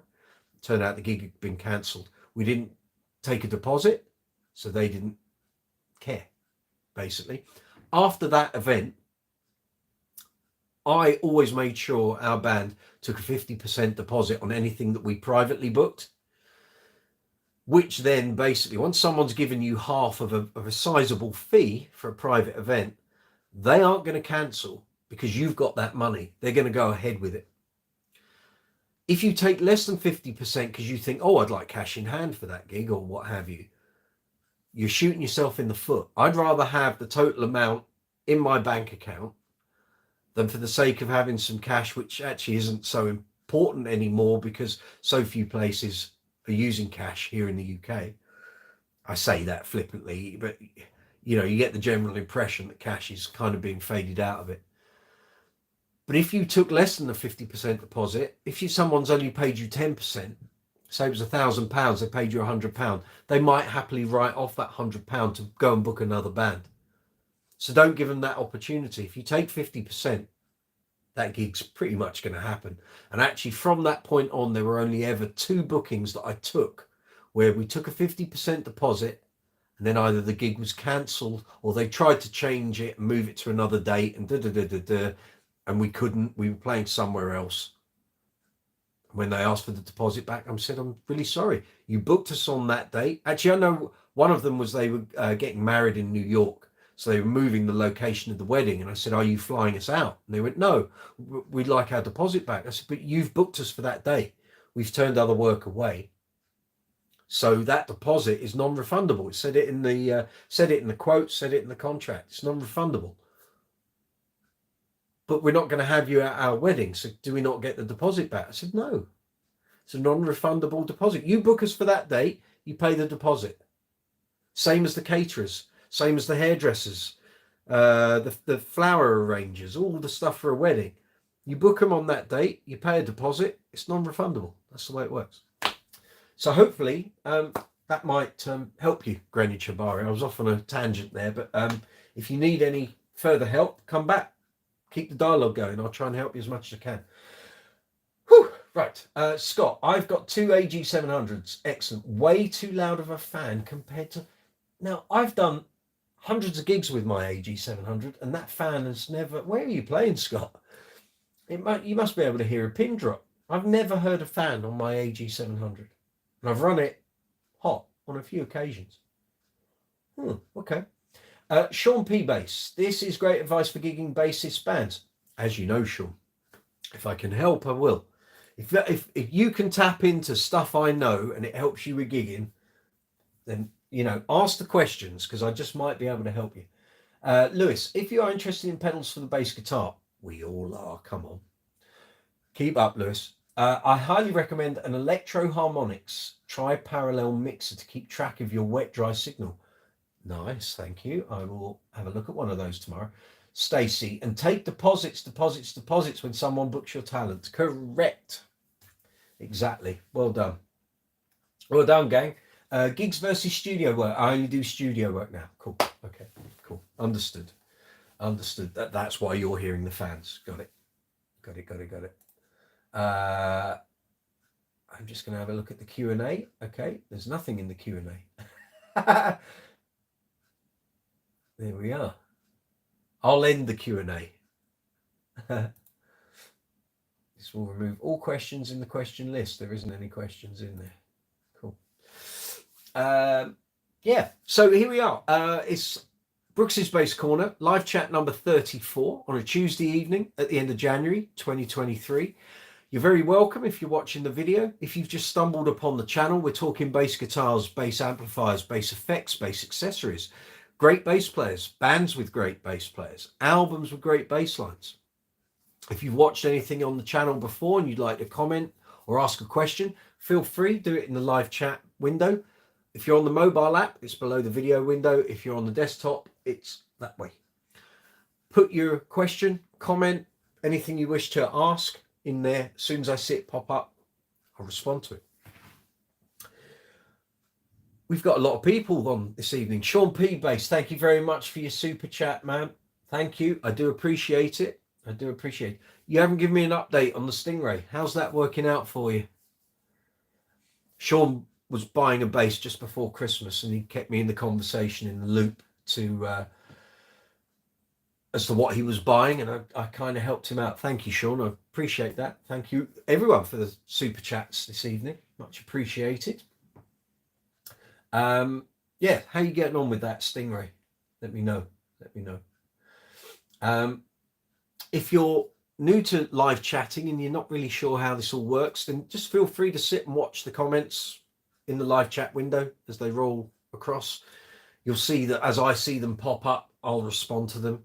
So if you've got any problems with your gear, or maybe you've got some gigs coming up, not sure how to approach them, maybe you got your first dep gig. Now that can be a bit scary when you suddenly get a 50 song list and you got to learn all 50 songs. because the band don't know which of the songs they're going to play on that night. I can help you with that. I've depped, subbed, deputized, covered for many bass players over the years, and I've been a dep for people since 1996. Done many a dep in my time. I might be able to give you some methods, some techniques for learning all that material, how to keep it in your head. One of my bugbears, if you know me, or if you followed the channel, is that I can't stand people reading off iPads on gigs. It drives me absolutely insane. If you're a horn player, I accept you read charts, that's fine. But when you've got drummers, bass players, guitar players all stood there watching screens on a gig like that, and the audience can't see them because they're reading off a pad that's right in front of them, it drives me up the wall. So if you've got loads of material to learn, how do you keep it in there so you can do a great show and entertain your crowd? I know. My record is doing 40 songs in a day, and actually it was less than a day. I literally I got offered the gig the night before. No, that's wrong. 2 days before a gig, I got asked to do a gig for a function band. 40 songs. A few of them I knew. A lot of them I'd either never played or hadn't played in a very long time. I couldn't learn anything on the Thursday because I had a gig. I couldn't learn anything on the Friday because I had a gig. The first opportunity I was going to get to learn that stuff was at 6 a.m. on the Saturday morning, and at 2 o'clock on the Saturday afternoon, I had to be out the door to get to that gig. So I had from 6 till 2. And also in that time, I had to grab a shower, have something to eat, pack my bags and pack my gear. So let's say 7.5 hours, yeah? I did it. That band then used me on loads of gigs afterwards. It can be done. You just need to know how to do it and how to retain what you need to know in your head. Sean. So we're talking about Sean's Stingray here. It's great. Neck finish is a bit questionable. Just needs a little sanding. Questionable in what way? Is it too glossy? Is it too satiny? Is it dinged? Is it battered? So what? Neck finish is a bit questionable. And you bought a Sterling by Stingray, didn't you? I think. Or did you buy a sub? Can't remember. Tell me, Sean. Fashion me with the answers. Let's see if I can advise you.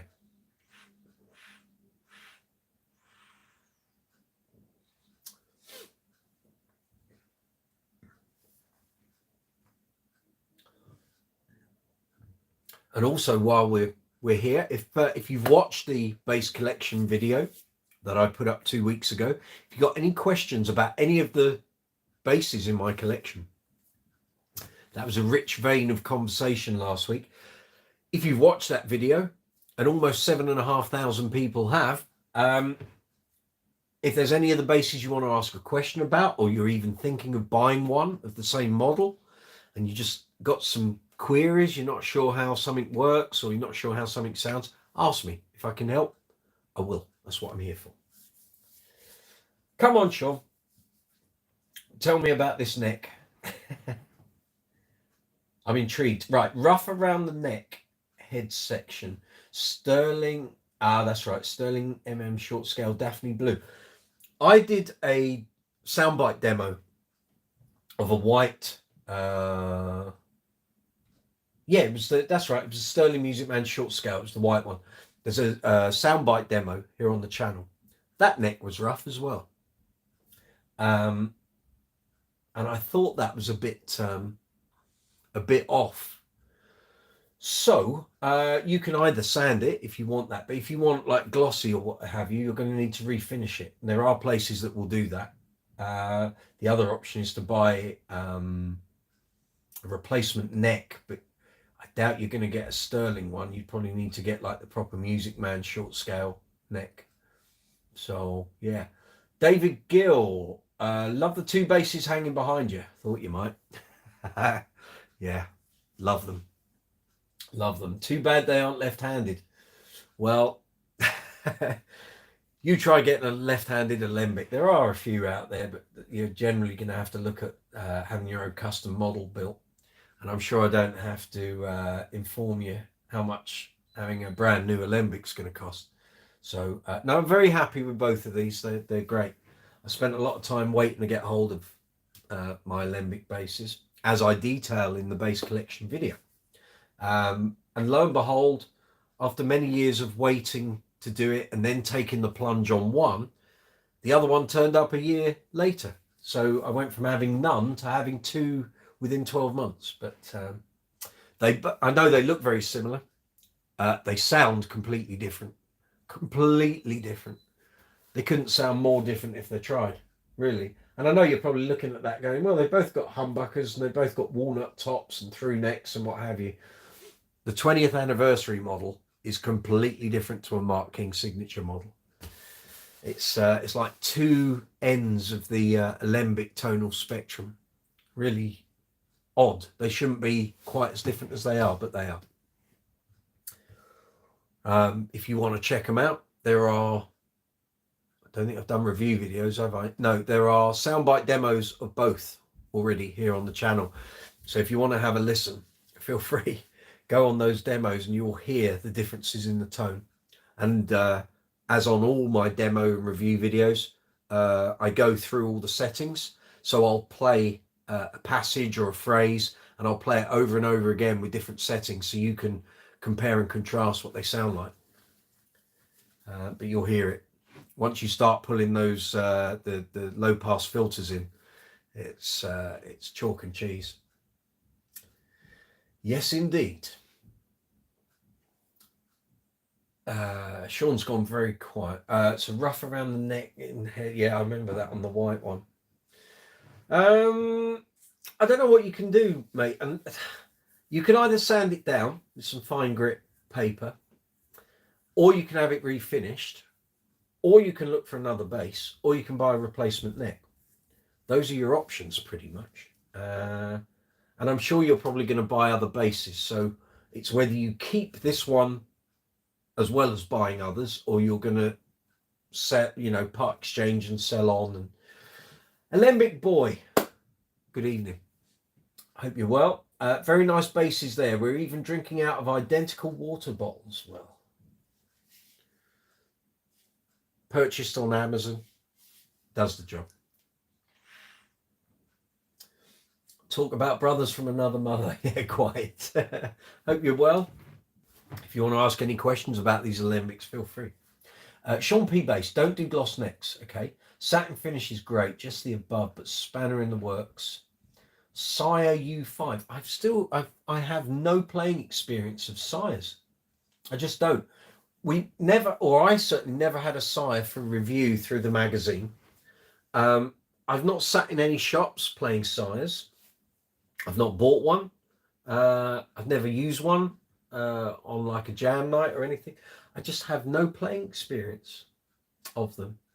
But if you're going to look at another bass and you're looking in that kind of price range, and I'm sure you don't need me to tell you this, but if you're thinking of a sire, I'm presuming, I don't know what the sire, I could look, but we're in the middle of a live chat. Sire U5, is it 2 single coil pickups? I think you know what I'm going to say. You need to look at a Bass Center Betsy. Let me get it out of the rack.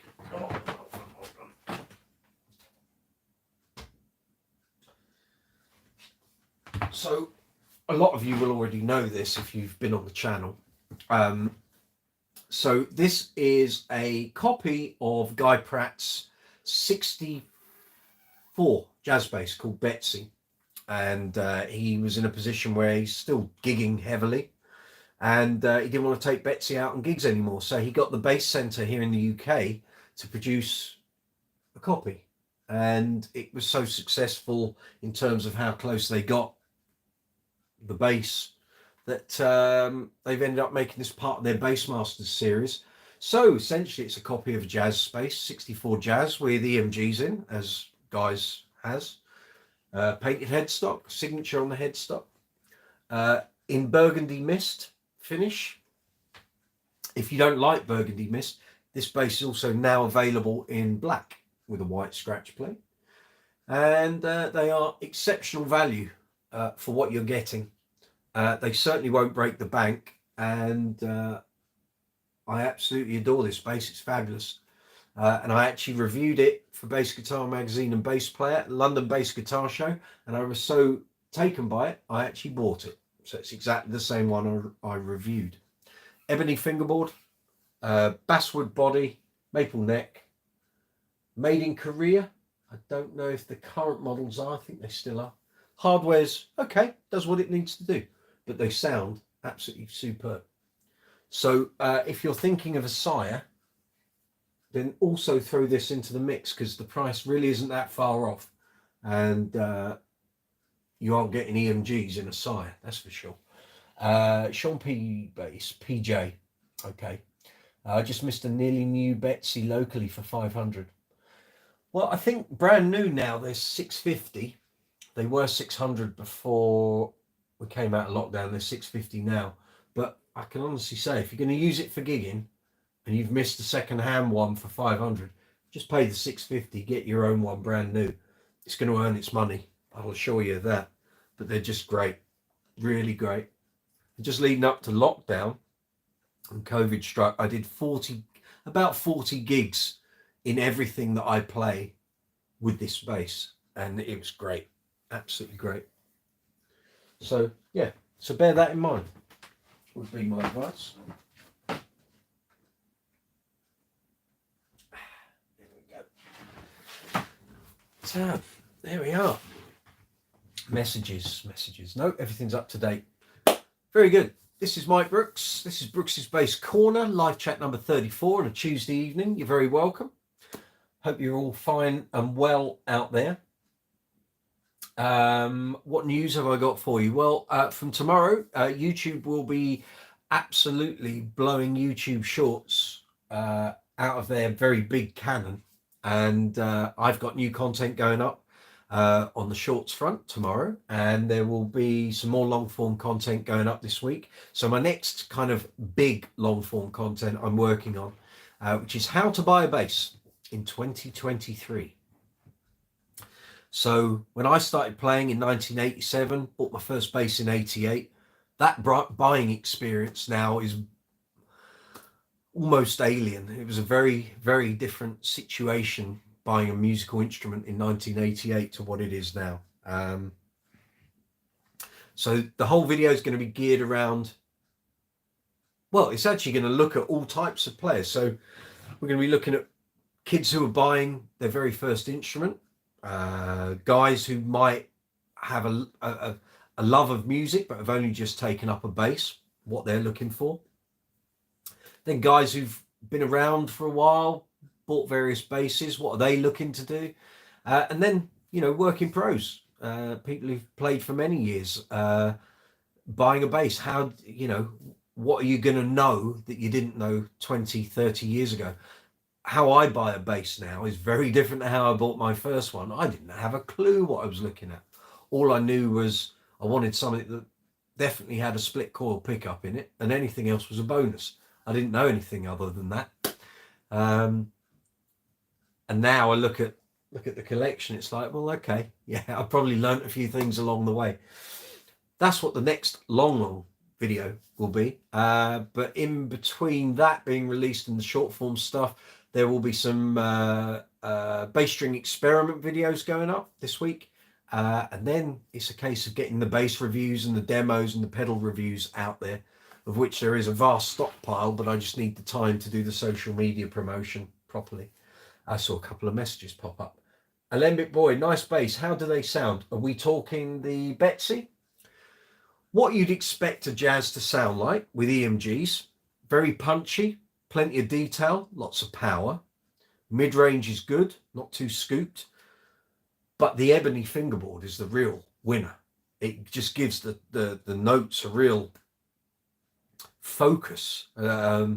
It's like the detail in your playing really stands out because ebony is a harder wood. You get a lot more, I feel I get a lot more response from the instrument when I'm playing than if it was a maple board or a rosewood board. The EMGs help with that, but they're just great to play. The really bouncy vibe about it, Very resonant. No lack of power though. I don't know, some jazzes have left me underwhelmed over the years. The Betsy doesn't. It covers everything in the tonal spectrum, and quite a few bands I've played it with have gone, what's you got a jazz? It's like, no, it's not a jazz, but don't worry, it'll be fine. And afterwards, we need to tell our bass player to get one of those. And yeah, great. I'd highly recommend it, or at least if you're in the market looking at a new instrument. In the UK, they're £650. I think if you buy from abroad, you take the VAT off and it comes under 600. But well worth considering. Well worth considering. I'm asking for the top end. I've tried some that are a bit muddy with not much top end, sadly.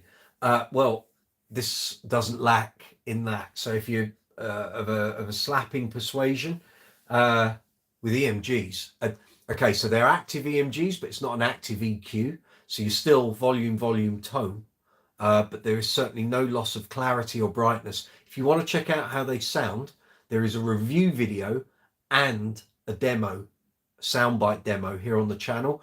Anything I've referred to tonight that's on the channel will be in the description box tomorrow. So links to everything will be time stamped, and I will put links to all the reviews, demos that are here on the channel. So if you come back tomorrow, the links will be there for you.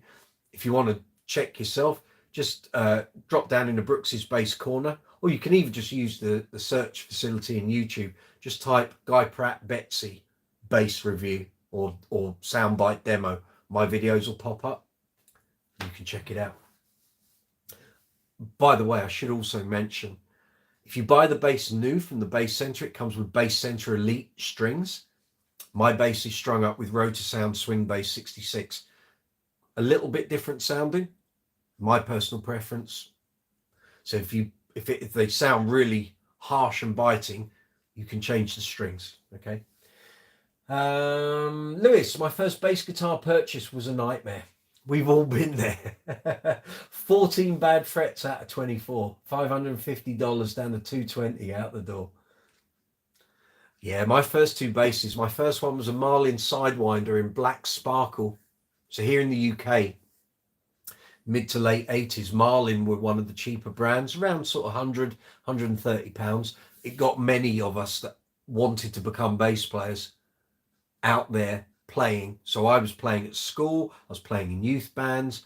It just got me playing, and it meant I had a bass at home every day rather than playing the one that was at school. Then my next bass was a Hohner Jack, which was a copy of a Status, headless, with all the Steinberger bridge and what have you, active electronics. And then I got my Fender Precision Light, and that was kind of, then the ball was rolling, really. Alembic Boy, excellent, thank you. It's what I'm here for. It's what we do. I can do nice fretwork now, thanks Schecter. Good man. Yeah, I started doing my own kind of repairs as we were going into lockdown. And the daft thing is, I spent a couple of weeks going through all my instruments. We didn't know when we were going to get back out gigging. We just didn't have a clue. And I spent some time tidying up all my guitars and getting all the intonations done, checking all the frets. And it would have made great video content. I didn't know I was going to do a YouTube channel 6 weeks down the line. And I wish I'd videoed it all, because I really did everything. But it was while I was stood there doing that, sort of sorting all the bases out, that I came up with the idea of doing the YouTube channel. And I can remember the name came to me instantly. It was like, oh, Brooks's Bass Corner. Let's just check there isn't one already. And there wasn't. And here we are, Brooks's Bass Corner. So at the end of July, this channel will have been going for 3 years. So thank you everyone for attending the live chats, watching the videos, commenting, likes, all the social media follows and everything. It all adds up. The channel is massively on the up at the moment, so thank you. I can't say it enough. I know I've done a couple of videos lately where live chats where I've said, I really appreciate you guys out there. Without you, the channel is pointless, because if there's no feedback and you guys don't find it entertaining or enjoyable, what's the point of me doing the videos? But it's true, it's the nature of YouTube. So yeah.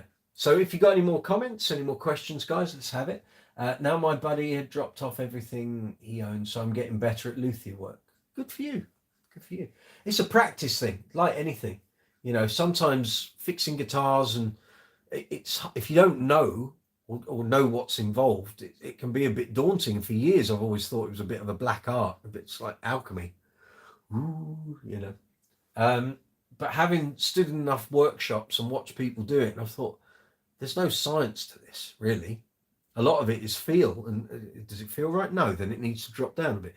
Adjusting truss rods, you learn it by doing it, and having a fairly extensive bass collection, you learn all the little peculiarities and oddities about different basses. You know, trying to set an alembic up can take a while. You know, you've got the nut has a height facility.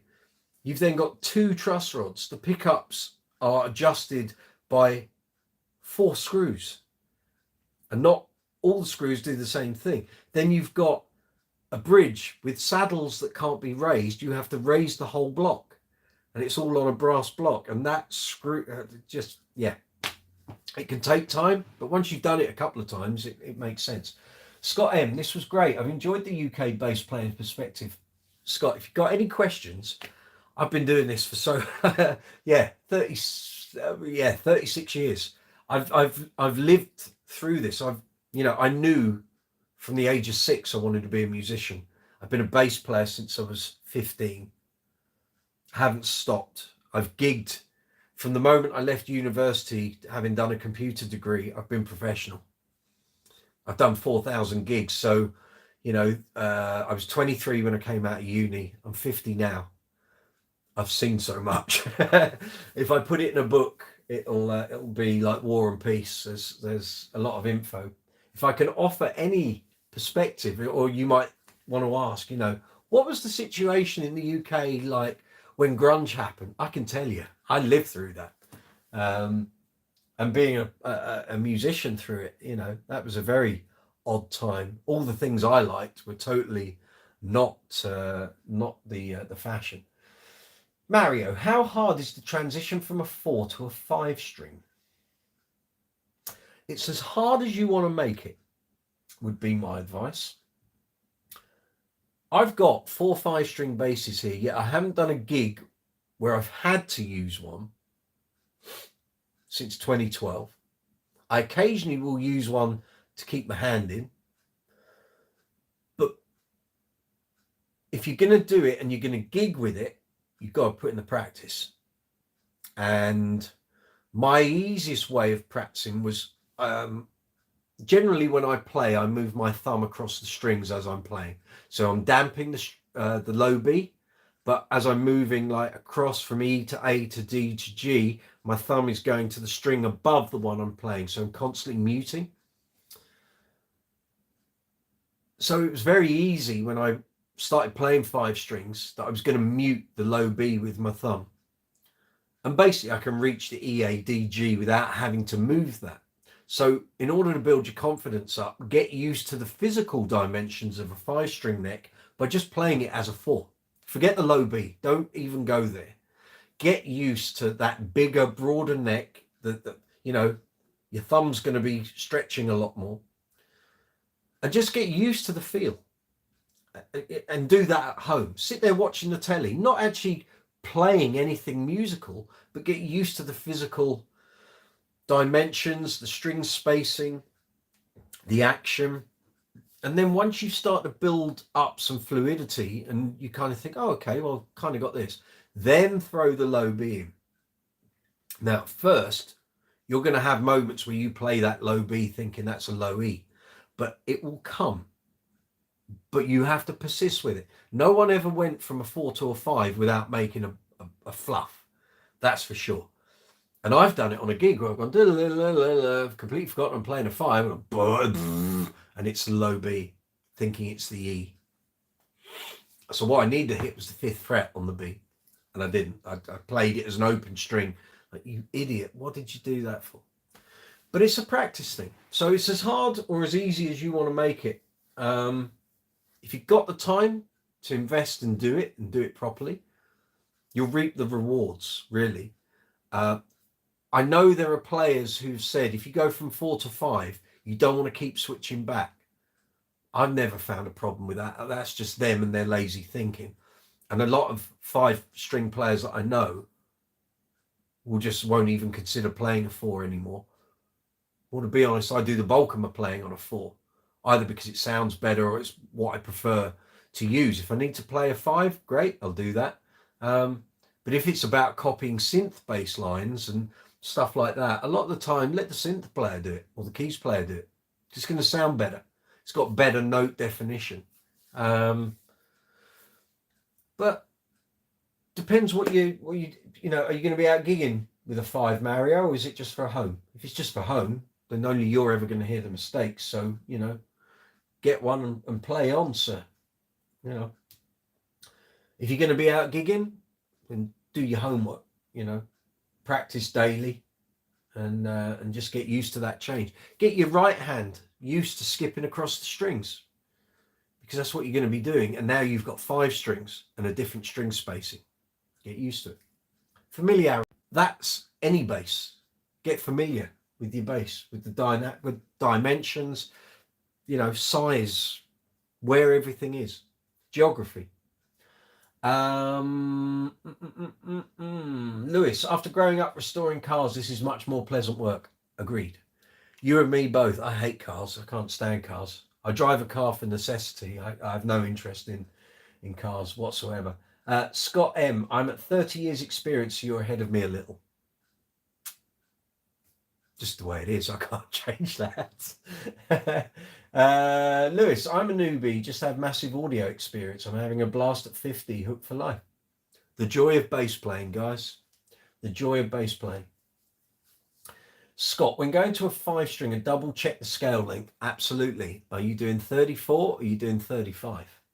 Newer basses are sometimes 35-inch scale, which will be an adjustment as well. Well said, Scott. So yes, Mario, some basses remain at 34, so it'll feel relatively comfy. A 35 will feel longer, but the low B will sound a lot better for it. And in fact, depending on the tuning peg placement, machine head placement, the other strings may well benefit from that scale as well. Yes, indeed. Chinese Way, just curious, but probably never play one. There's nothing to stop you buying a cheap second-hand 5 and seeing what you think. If it doesn't float your boat, sell the bass. You're not going to lose too much on it. So I've got 4. Yeah, so I've got the Dingwall NG2. I've got a 5-string Lakeland Skyline 5502. I've got a 5-string GB Guitars Rumor. I'll show you that, Scott. You'll like that. And then I've got a 5-string Stingray with a graphite neck. So let me show you the Rumor. So for Scott, this is a GB Guitars Rumor made by a guy called Bernie Goodfellow here in the UK. I'm a big fan of GB guitars. I have 4 of them. So this is a Rumor shape. I've got 3, 2 4-strings and this 5. And then I've got his version of a jazz, which is called a Spitfire. So this bass, if you've watched the bass collection video, you'll know this was a prototype for Lawrence Cottle. It was originally like a chocolate brown color, and that wasn't for me, so I had it resprayed in this lovely cherry sunburst. Great workmanship, great circuitry, great tones, nice touches like the wooden tuning peg. So there's shallow tuners, and they've replaced the top part with his own wooden ears, I guess. And this is a 35-inch scale 5. It's got LEDs in the side for those of us who the old eyes aren't what they used to be. Not got them on the front, so yeah. So if you've not checked out GB Guitars, Scott, I advise you do. They're great, truly. Scott, 32-inch scale 5-string basses from a good builder are very fun and comfortable. Yes, I'll second that. If you want to check out any of these GBs, Scott, there are various demo videos here on the channel. There will be review videos of them shortly, once I've got time to edit the content up and do it. But they are great, really good. Bernie's great. Based in Brighton, here in the UK. So stick that one back in the... So that was a rumour, Scott. So this is the Spitfire, which is Bernie's take of like a Super Jazz. It's got the same circuit as the rumour, but quilted maple. It doesn't have to have a scratch plate. You take the scratch plate off. Bird's eye maple neck, fingerboard. No LEDs on this. Gold hardware, hip shots, and all that. So this is Spitfire. There you go. It's got a little feature on the back that Bernie sometimes does. He's got a tuner. It's called the G spot. So you basically tap that and it will give you a G pitch. Allows you to tune the G string, obviously. Then with harmonics, you can tune the rest of the strings. A little innovation from Mr. Goodfellow. So yeah, there we go. UK bass builders. There we are. So it's yeah, love that quilted maple. I've got a few basses with quilted maple.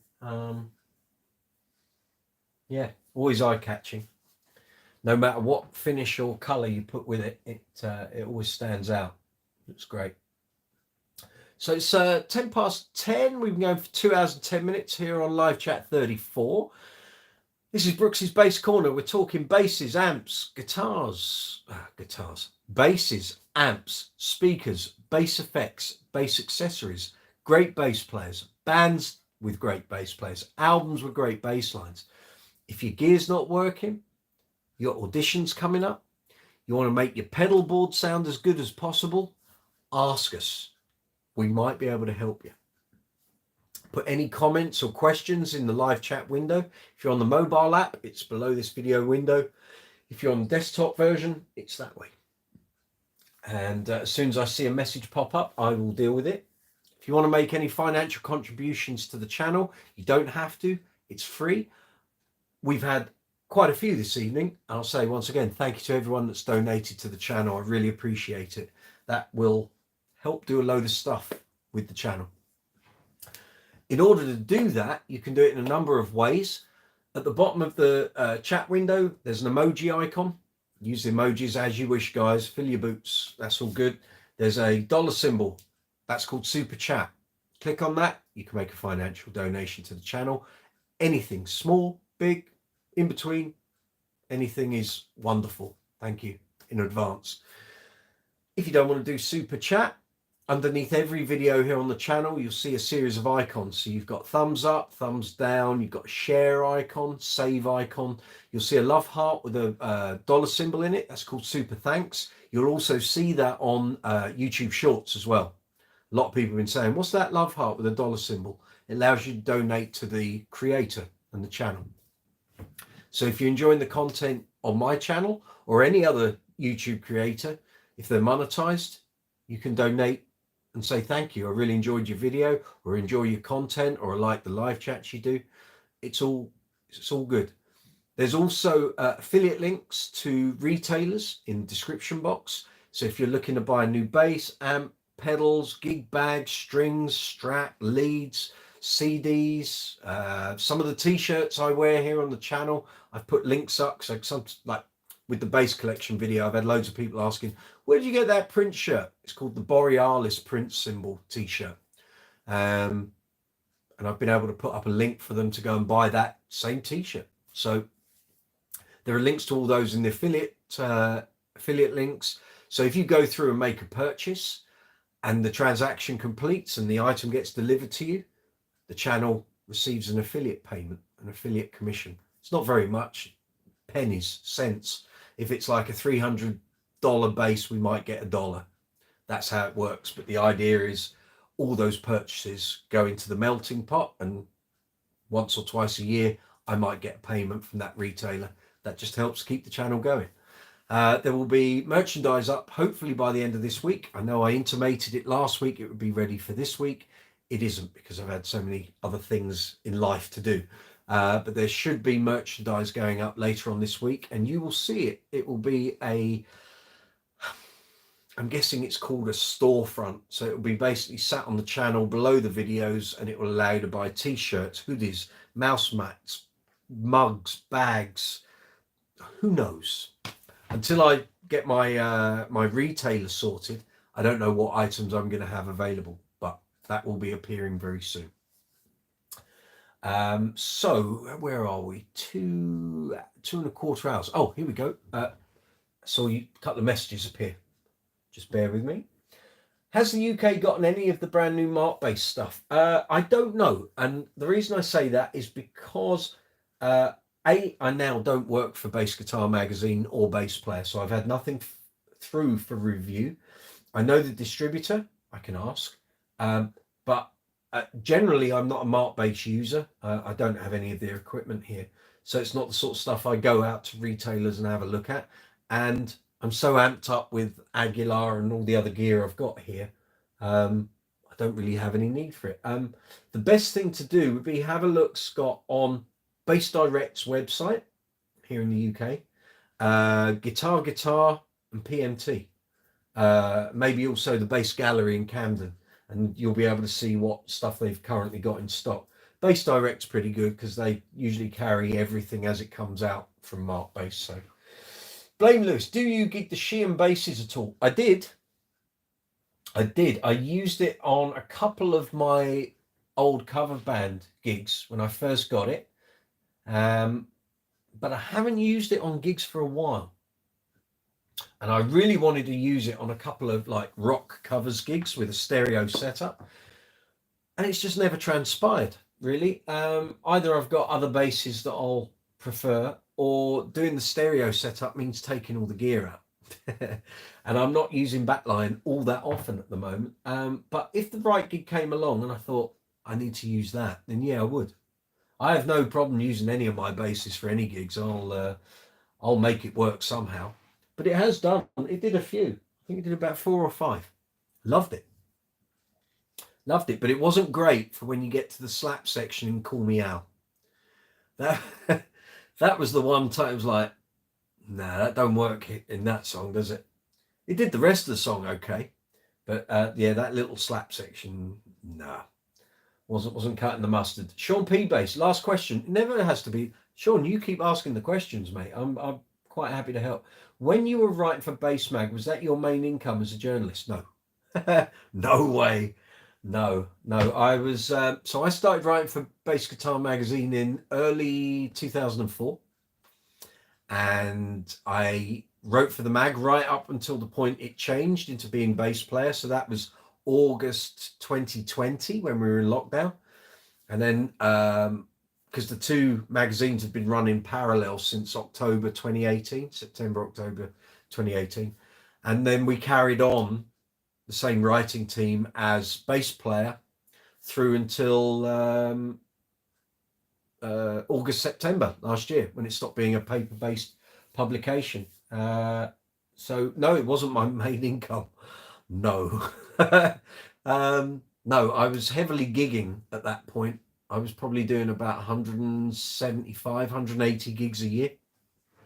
So no, the writing certainly wasn't. It was, I will be as polite and as diplomatic as I can.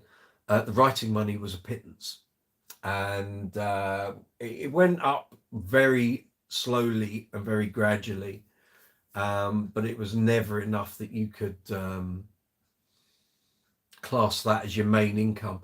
There was always the potential to go and write for more and other magazines, but as some of our writers found out at one point, they were getting exclusives either with artists or equipment, taking their exclusive and flogging it to the other magazines. So what was GM then wasn't an exclusive anymore. It had been the problem. And I always kind of thought, well, I'd rather loyal to the one magazine and do a great job than be sort of flitting between all these different publications. And as it was, I would like to think I had a good rapport with the bulk of my editors. There were one or two I didn't. But certainly with Joel, for the last 10 years, we got on like a house on fire, and he threw loads of work my way, and I tried to reciprocate by doing the very best I could and helped out in as many ways as I could behind the scenes. And then the first couple of editors I had were great. They kind of just said, look, You seem willing to work. You write great. Here's all the gear. Get on with it and send us your reviews. So, yeah, it was all good. All good. But no, certainly could never have made the magazine my main income. And at no point would it ever have been enough to be a main income. Not even close.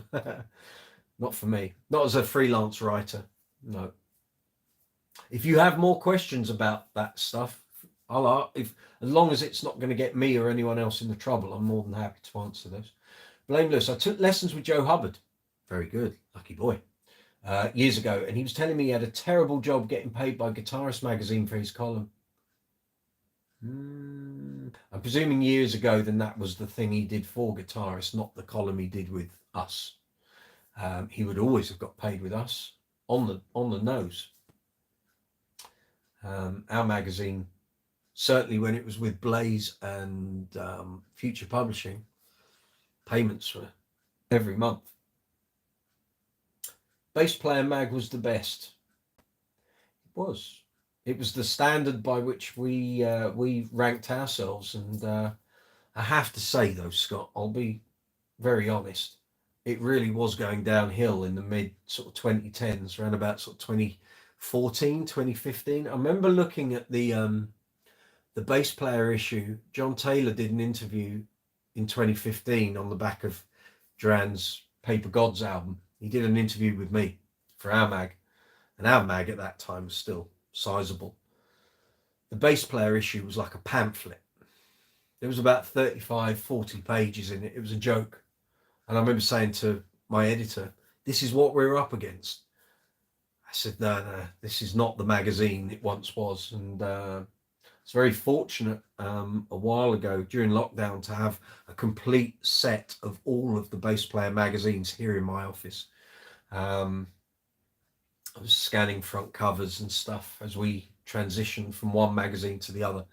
And when you look at the quality of the first 10, 15 years of Bass Player, it was outstanding. It was seriously outstanding. But then through the 2010s and towards the point that it came over to us, it was, I don't want to say it was a joke, but when I was looking at the quality of what our magazine was doing and what they were doing, there was no comparison really. And when when Bass Player came over to Future Publishing, there was a lot of animosity, and not resentment, but just, you guys can't do it as good as we can. But I think at that point, Bass Player kind of lost its way.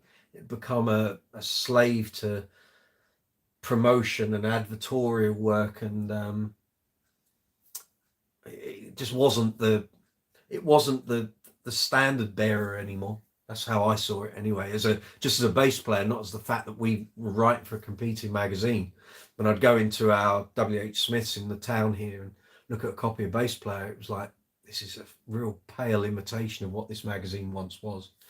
But we tried to get it back up to some sort of higher level, and then we come out of COVID, and the cost of paper and fuel and distribution just gone through the roof, and saw the end of the paper-based publication. Obviously, it still carries on via Guitar World and Future Publishing, but sorry, I've lost where I was. Bass Player Mag was the best. I love getting it in the mail. Yeah, Scott, amount of people said that once we took over it. It's it was the standard bet. All the notable bass playing names, for them, Bass Player was the grail. Lewis Wingrove, how often should you take a break when playing the bass? When it starts to hurt? I don't know. Depends what you're doing. Are you playing bass for enjoyment, or are you playing bass and learning stuff, which is two very different things? If you're learning stuff, I would take a break every hour just to give the brain a rest, and take like 15-20 minutes, change where you are, go for a walk around the house, or if you've got a garden, go and walk in the garden, or just do something different. Brain works better if you can cram, but you've got to give it a rest. And then all of the blocks that you've pumped in there all fall into place like Tetris. But if you don't give your brain a break, you won't retain the stuff you've learned. Physically as well, playing, fingers, if it starts to hurt, stop, come back to it. But I've known through many years of depping, playing abroad when I do like 28 gigs on the bounce, constant playing is good. That's what's going to get your calluses up to real standard.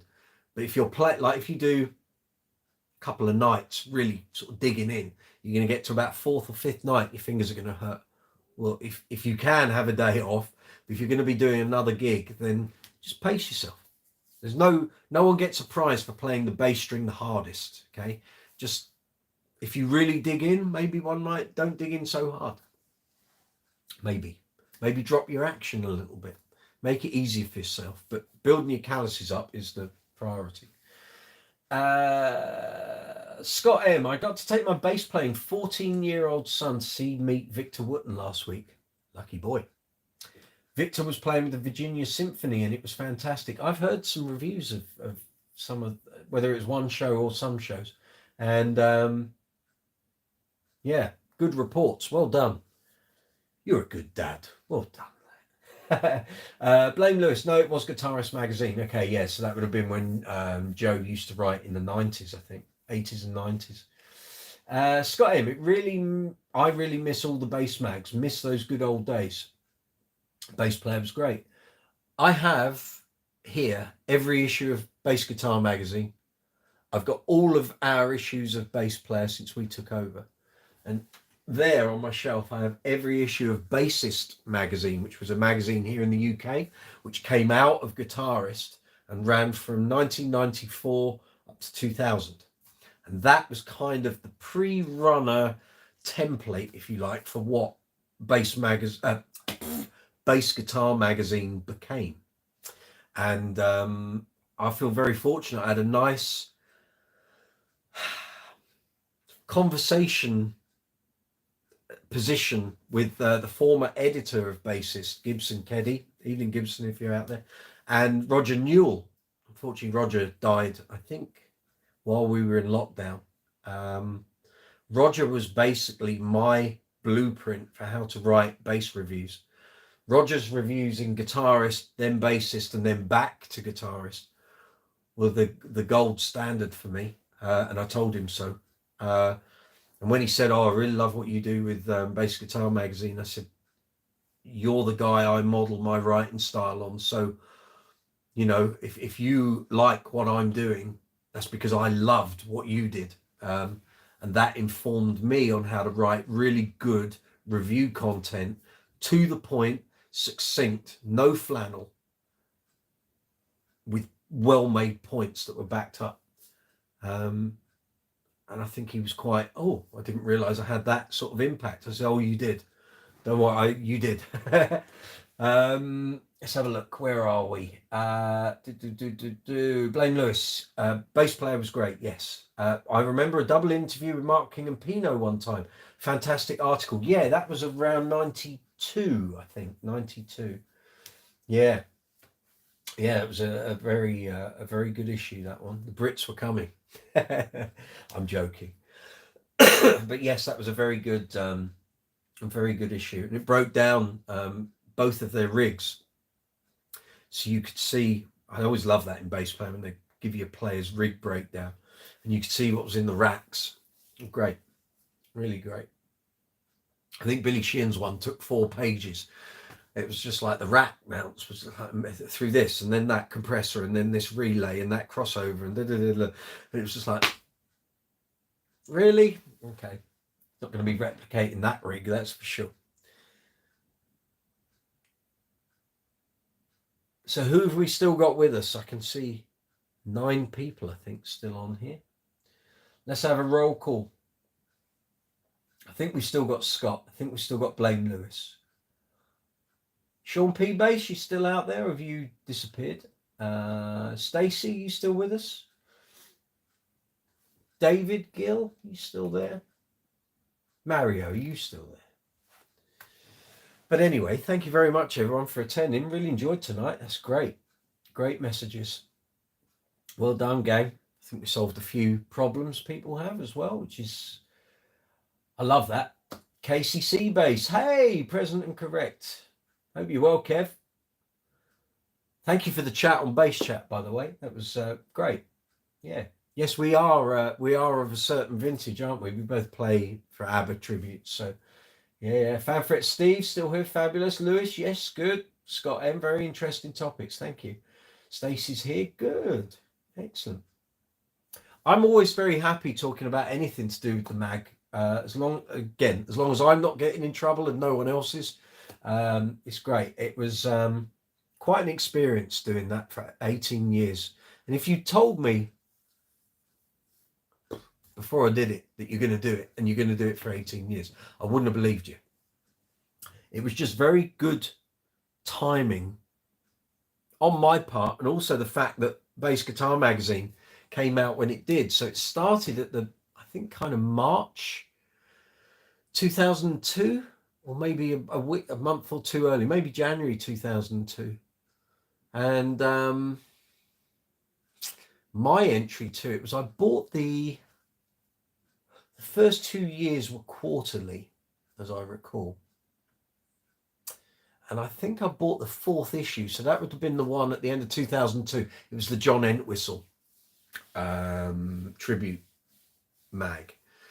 And I was already friendly with Stuart Clayton, who was one of the writers from the start, because he was based down where the publishers were based. And I said to him, how did you get into that? And he said, well, I knew the editor, and, you know, I always go in the shop that Adrian works at and owns. And he just asked if I'd be interested. I said, oh, cool.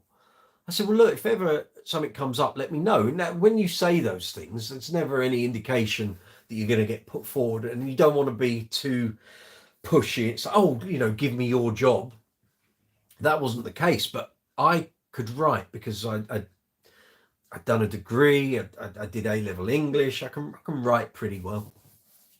I'm not perfect, but I'm pretty good. I can put reviews together. I can do factual writing pretty good. I'm very good at précis writing. So if you give me 2,000 words and say I need it in 500, I can do that. That's what I did at A-level. And I kind of ummed and ahed about it. And then I think early 2003, I sent an email to the editor and just said, look, I'd really be interested. If you ever need any writers or something reviewed or someone to do an interview, or you just short-staffed and you'd like some writing help, I said, I'd really like to get involved.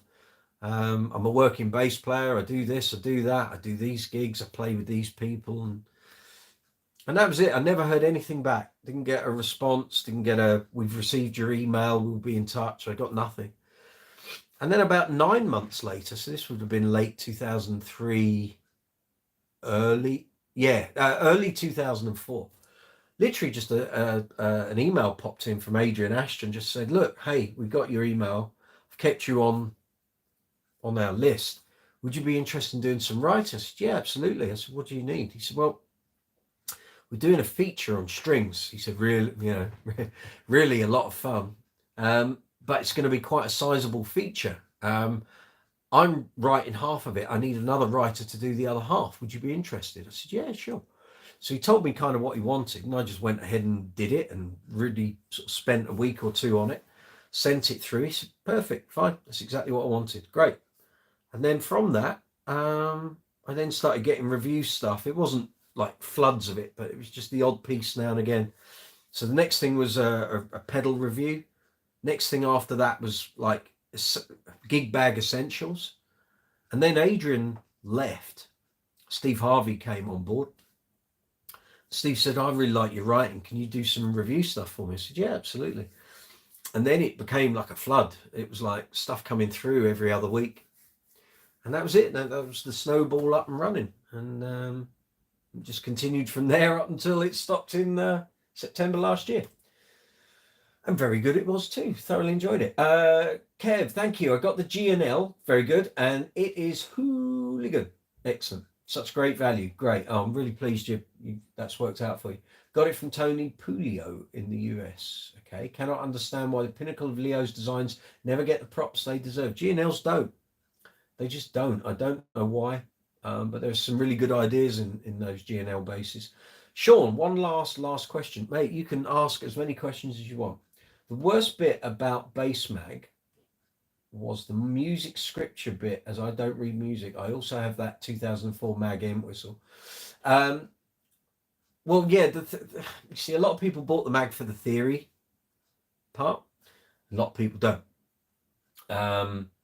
But you have to kind of have it in there. The one disappointment was that not long into the life of BGM, we got rid of transcriptions because it cost a fortune in copyright and getting permission and rights to do transcriptions of popular songs, because I always thought that was one of the best things in Bassist magazine, when John Curry would break down individual songs. But here we are. It's finished now. There is no theory for Bass Player Mag. It's not a section on the website as far as I'm aware, so that's all gone. Kev, while I'm here in the US, also got a Subway Plus preamp. Yes, you told me that. Very good. Oh, you'll enjoy that. Scott's retracted a message. Cool. Guillermo C. Hey, Brooksy. It's Guillermo from Bass Up Front admin team. Hey, welcome. Good to see you. Glad to join your live chat. We love your work. Oh, thank you very much. I'm glad someone enjoys it. So, yeah, that's what I do it for. I do it for the people out there. It's not for me. This channel is not an ego boost for me in any way, which is why you won't find, at the moment, you won't find me doing any playthroughs of popular songs, because I do this channel as a sideline to play.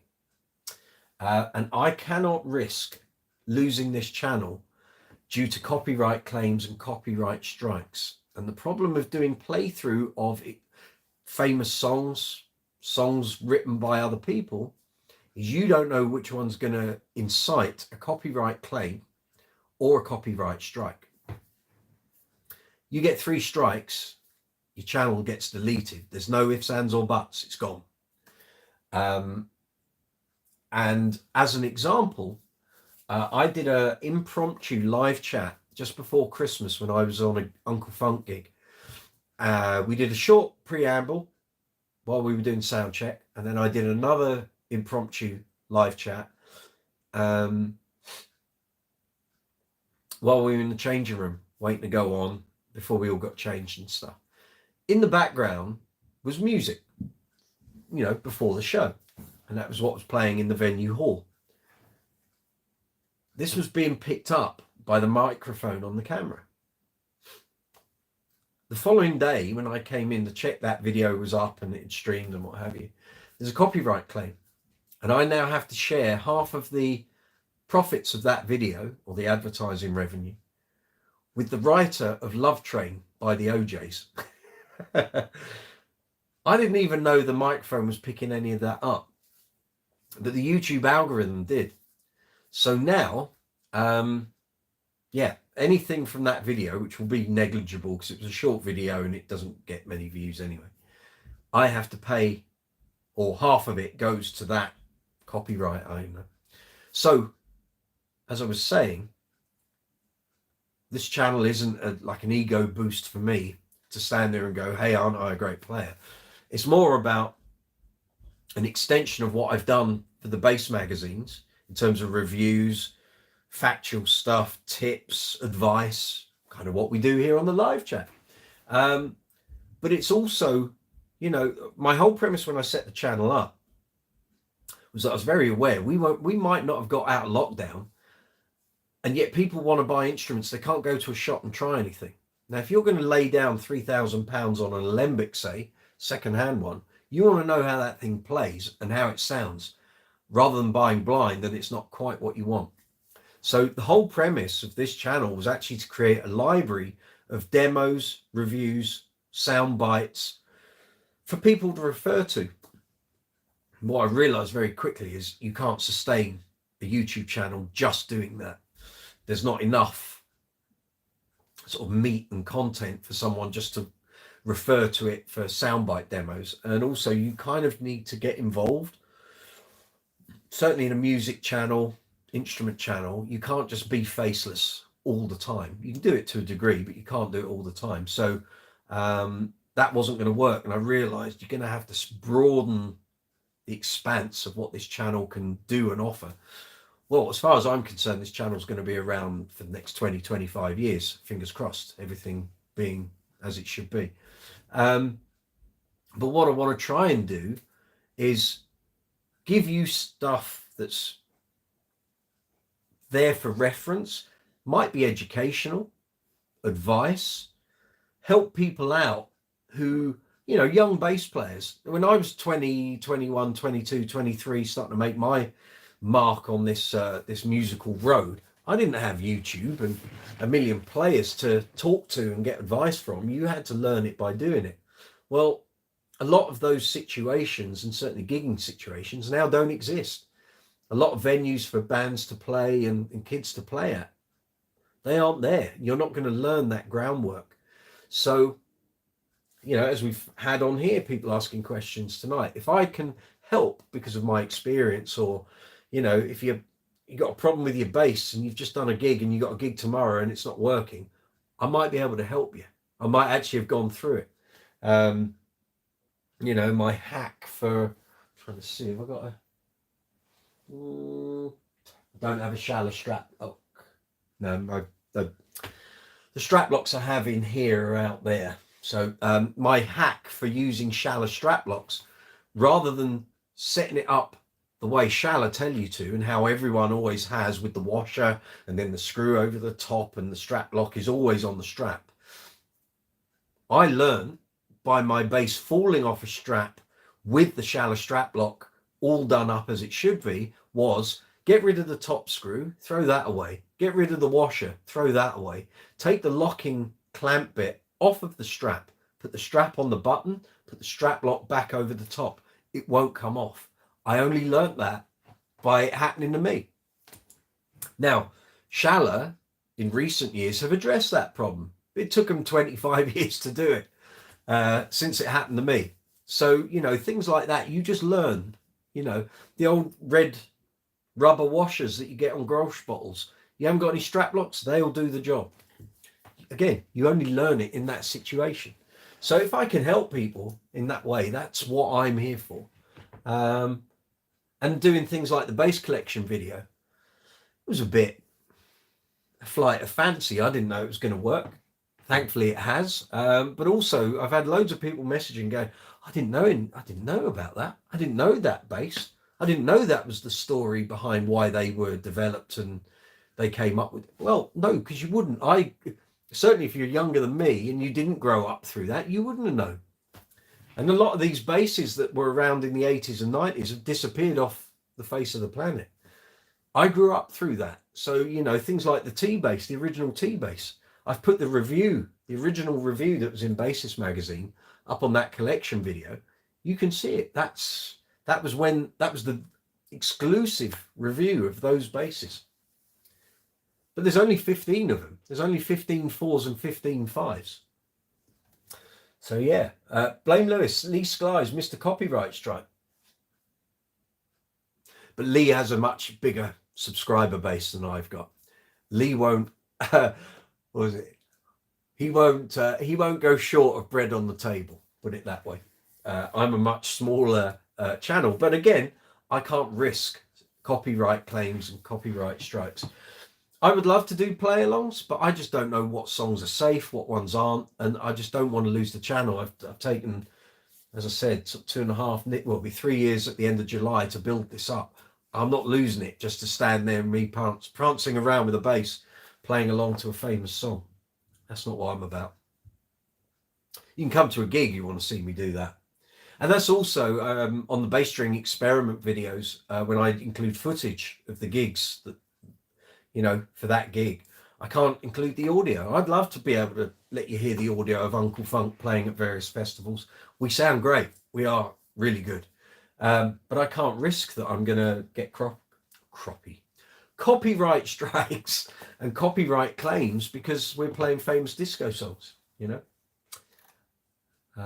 But that's just the way it is. That's the way it is. Maybe I'll do performance videos on my Mike Brooks YouTube channel, but there's no videos up on there. Don't go looking for that. There's nothing there. Maybe one day, because that isn't a channel that's monetized. I could actually do something that I could test the waters as to which tracks are going to involve copyright claims. But you see, the other thing with that is it's a very murky world, because the rules on YouTube and all social media generally are changing constantly. We could end up in a position where things that get past it now or don't invoke a copyright claim or strike could in the future. So you could have a video that racks up 3 million views, and in a year or two's time may find that's scrapped off your channel. You'd be a bit peed off, wouldn't you, if you lost your biggest, most watched video and it got done on copyright. So generally, as far as I possibly can here on the channel, which is why when I'm doing gear reviews, you'll hear me play bass lines. I'm trying to keep away from anything that's particularly familiar. You know, you won't hear me playing Sweet Home Alabama or, you know, Eagles songs. I mean, I will steer clear of Eagles stuff because I don't want to invoke the wrath of Don Henley. But yeah, Blame Lewis, if you could only save one bass from your collection, what would it be? You ain't the first guy to ask that on a live chat. I will let the brain cogs tick over and I'll come back to you in a second on that. I'm glad I have the newer version of the shallow locking straps. There you go. Sean P. Bass, great info tonight. Should be every night, should be every live chat, should have great info. This is why I need you guys to ask the questions. And then what I can't answer or come up with the answers with, other people on the live chat do. This is how it all works, you see. It's not just me. I'm not the oracle. I'm not the font of all knowledge, but I can tap into us lot as a bass community. Between us, we'll get things sorted. It's we get stuff done. That's the nature of being a bass player. Right, Blame Lewis, if you could only save one bass from my collection, what would it be? Now you're asking. I don't think I could cut it down to one. I really don't. It would probably be either my red Status Empathy or it could be my GB Rumour, the Kingfisher Blue one. Sorry, I'm looking at the screen. I need to be looking at you, don't I? Well, okay, so you know what the Status looks like. It's all over the channel. Here's the Kingfisher Blue Rumour. Some of you have seen this before. So this was made for me. This is my only custom bass that I've had made for me. So we need to turn those on, don't we? Of course we do. So there we go. So you saw a Rumour 5 earlier. This is my Rumour 4 in Kingfisher Blue. It's kind of green, kind of blue, sort of teal, turquoisey. It's got LEDs in the neck. It's got LEDs in the headstock too. On the back, it's all signed by Mr. Goodfellow for me, because it's made for me. I designed this body. So this is, it's got about an inch more around the whole shape of the body compared to a standard Rumour. Now, the big question is that this was made for me. And some of you will know I bought another GB Rumour 4 last year. So, which was for my 50th. Now, this bass has a completely different sound because I've had single coils put into it rather than the humbuckers. So they're the same pickup housings, but single coils are in the humbucker housing. This bass sounds off the charts. It has LEDs as well, but I've got the batteries out at the moment. So this was one of Bernie's demo basses. It's now my bass. In Old English white, Rumour circuit. It's also got the sound to light LEDs, so it's a bit tarty, but it sounds monstrous. Very different to my other GBs. So if I can pick one, Blame Lewis, it's gonna be either the Status Empathy red one or one of these GBs, because I have to say, even though I've only had this a short time, it is astounding to play. I love it. It's going to be coming out with me once the strings on the Empathy have finally given up the ghost, when we get to the end of the bass string experiment. But yeah, there we go.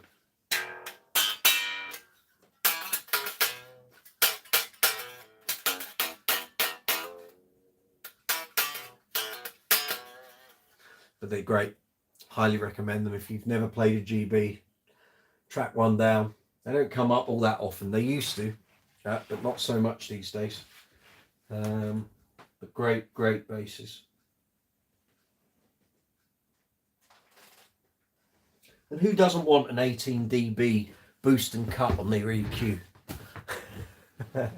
Guess you're out of all sorts of problems, that does. Right, let's have a look here. Lewis, if you have tried out the Graphtec bass ratio tuners, give them a try. I love them. I wrote the advertorial piece for that went into Bass Player magazine in 2019. And funnily enough, I found the files for all that the other day.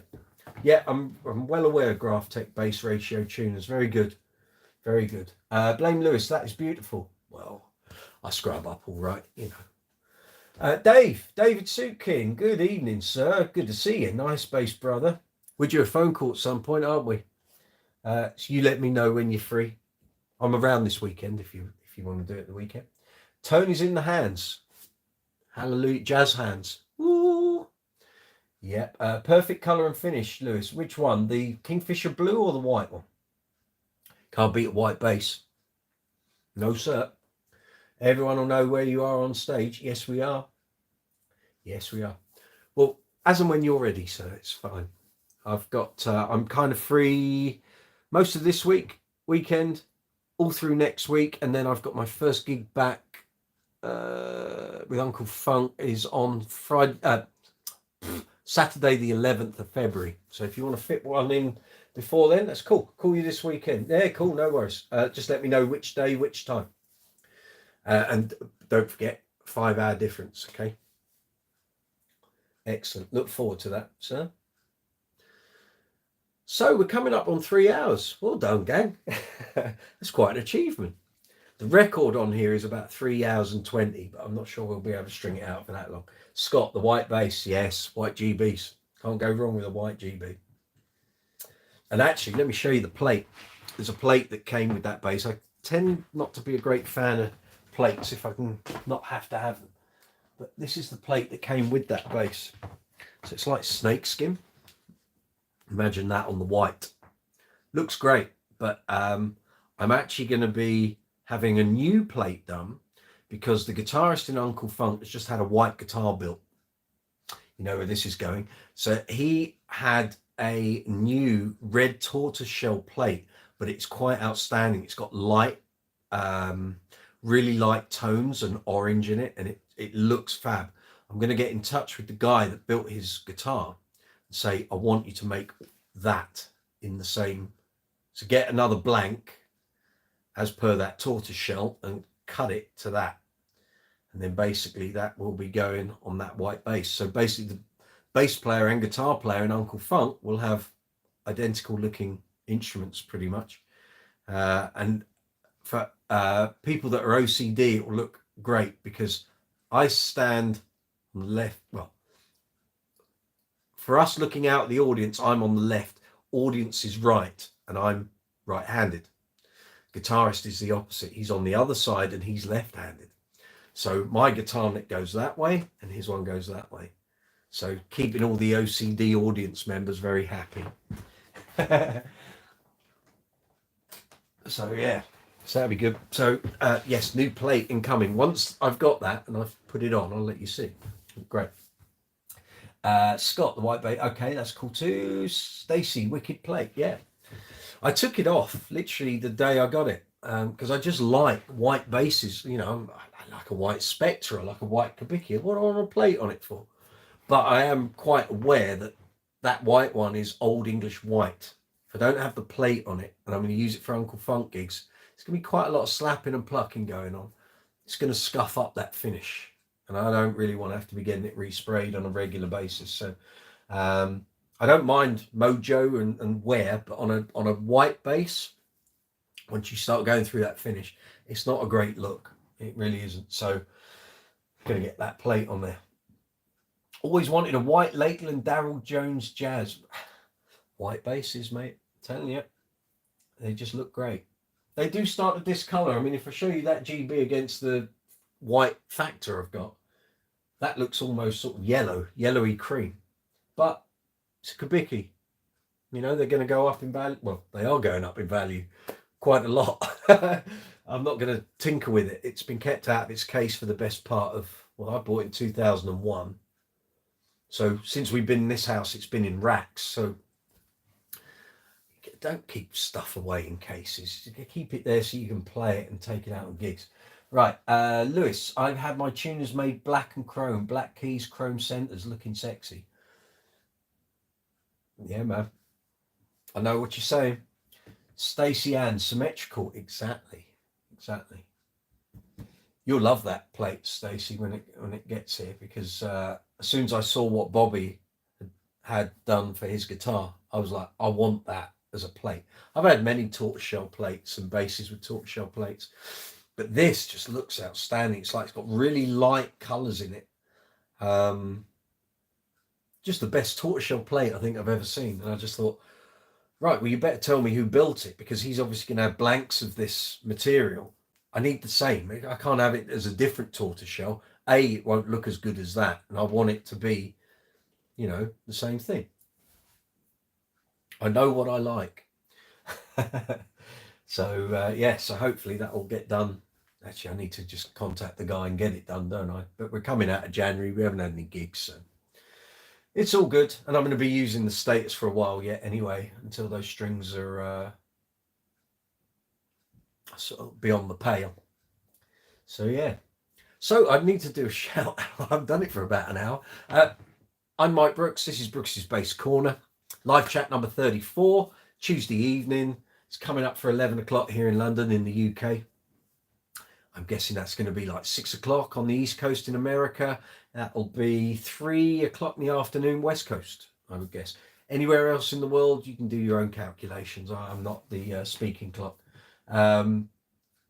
You're very welcome here on Brooks's Bass Corner. We're talking bass guitars, bass amplifiers, bass speakers, bass effects, bass accessories. Great bass players, bands with great bass players, albums with great bass lines on. If you want to talk anything about or comment on any of the content here on the channel, you want to talk anything about bass magazines I used to write for, if you've read any of my content over the years and you'd like to have a chat about it, feel free. I've got every issue of everything I've ever written on my shelf up there. You won't get one over on me. I can remember all my content. But if there's anything like any interviews I did, if you'd like to ask any questions about any of the highfalutin bass players that I've met and interviewed, I'm more than happy to go into that. Okay, Scott M, I've got to head out. Have a safe night. Scott, thank you very much for attending. It's been a pleasure. Thank you for interacting with us. Hopefully see you next time. Take it easy. Have a good day. Lewis Wingrove, I gave this Schecter bass all the parts she wanted. It's a tribute to my late wife. She picked it, so I'm stuck with it. That's very romantic. Well done, Lewis. Great stuff. Stacey, oh, very nice. Can't wait. When you find a great torty pattern, go for it. Exactly. I mean, actually, yeah, got a tortoiseshell on the GB Spitfire. So how would I compare this to what's on Bobby's guitar? So that's more of a kind of red-orange tortoiseshell, sort of kind of traditional like. So this one that I want, so where you see the lighter sort of yellows and oranges in that plate, it's like creamy white, maybe. And the actual background is like a brighter, more vibrant orange. It's just weird. I'd never seen a plate like it. I was quite surprised. I was like, And first thing I said to him was, where'd you get the plate? He said, no, well, no, that's what I picked out. I said, okay. I said, so where that's built, I'm assuming they have blanks. They probably have like a drawer full of, scratch plate blanks. And he said, well, probably. So I'll be getting in touch with them very, very shortly. Lewis, this $500 bass guitar punches well above its price point. I always say, take every bass on its merits. You've got to go 2 seconds, people. Just give me 2 seconds. You'll pick your dad up. You're going to Mum's. That's all right. I'll stay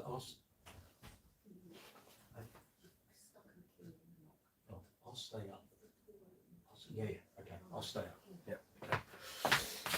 Sorry about that, gang. We've got a family member in hospital. I just needed to know what was going on. Yes, What was I saying?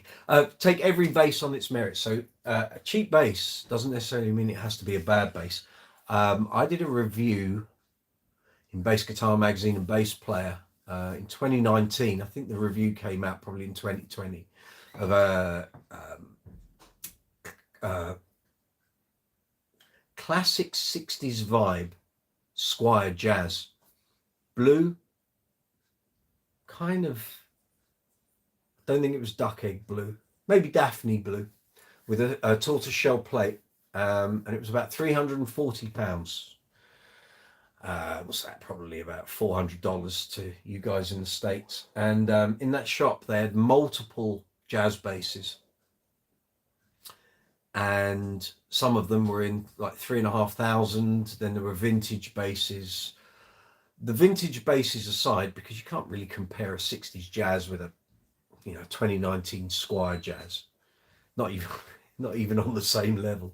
But some of the custom shop in there, this Squier played better, sounded better, responded better, was exceptional, absolutely exceptional. I would play that Squier, and then I'd put it on its stand, and I'd get some of the expensive ones off the shelves. Not even close. It was like, that is nothing like that.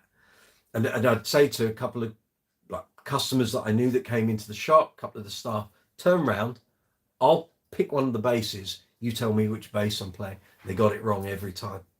So perfect example. Take every bass on its merits. Just because it's got a cheap price tag doesn't mean it's crap. An exceptionally expensive instrument doesn't mean it's going to be good.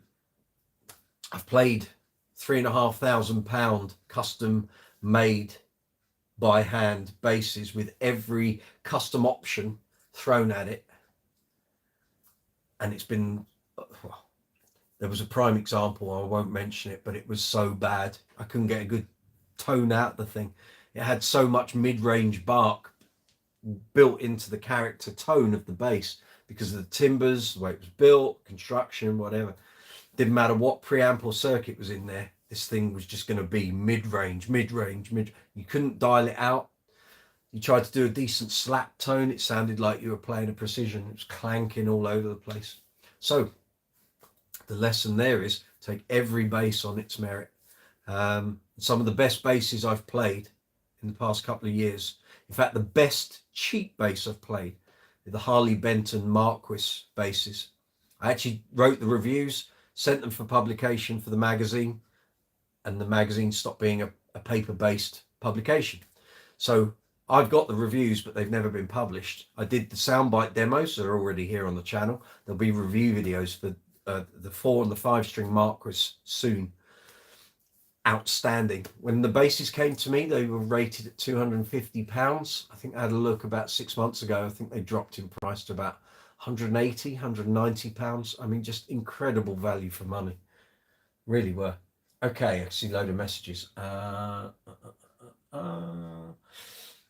Lewis Wingrove. Sleeper bass, like a Honda Civic with a Lamborghini drivetrain. There you go. Can put it better myself. Not a Honda Civic. Yes. Yes, Stacy, a Honda Civic.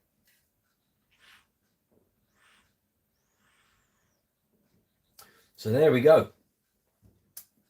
Now, where are we? Okay, we've been doing 3 hours and 3 minutes. I am going to give you a 5-minute notification, guys and girls. If we want to carry on chatting, you got to put stuff in the live chat window. If I don't see like a flurry of messages, then we'll start winding this down in the next 5 minutes. So if you've got any questions or comments or anything you'd like to add to tonight's live chat, put it in the live chat window. If you're on the mobile app, it's below the video. If you're on the desktop version, it's that way.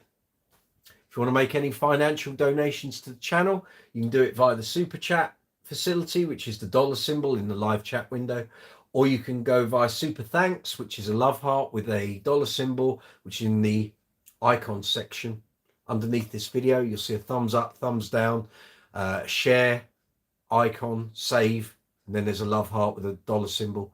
That's super thanks. So if you wish to donate to the channel, you can. You don't have to. It's all free. But that option is there for you. If you want to stick any emojis into the chat, feel free to do that as well. You're more than welcome.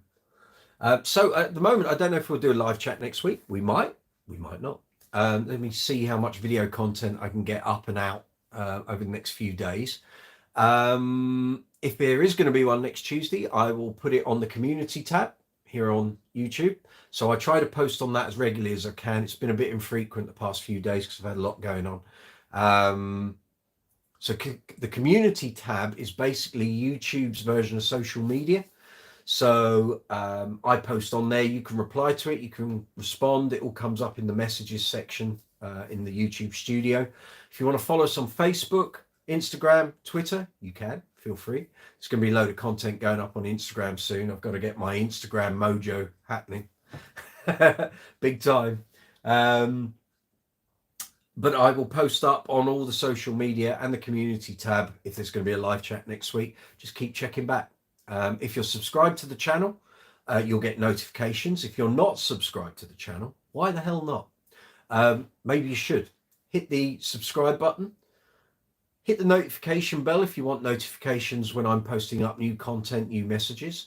If you wish to give this live chat video a thumbs up, if you've enjoyed it, I know you lot have enjoyed it. We've had a great old time this evening. But if you've watched this after the event, then it's up to you. You can still get involved, even though the live chat will be closed. You can just send comments in the comments section of the video.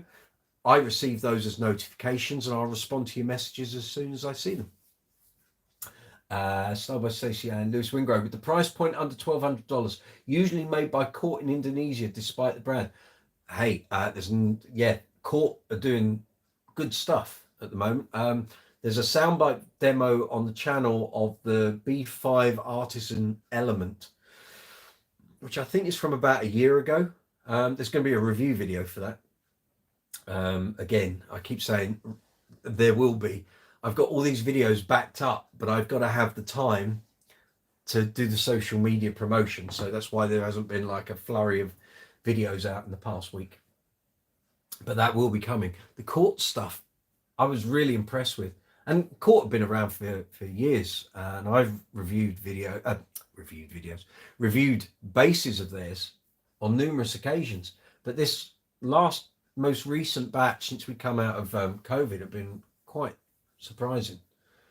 I was very impressed with the one, the Court B5 Artisan Element. Really good bass, great value for money. So how different is the Fender and the Schecter when the same factory made them? It's mostly CNC machines. A lot of the time it's what happens after that point. So it's the assembly, the hardware used, the pickup winding. Sometimes a pickup can make a whole difference between a bass, whether it's active or passive. You know, the circuitry, the components, caps, resistors, all of that. It's crazy. If you try and go into the science and the whole, a cheap bass must be rubbish and an expensive one must be good.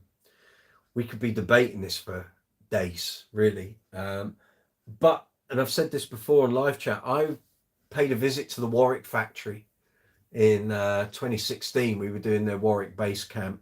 I was covering it for the magazine. And I'd kind of known this was always the case, but to have it reinforced and proven to me in front of my eyes confirmed it. So they basically had two identical basses made from wood from the same tree.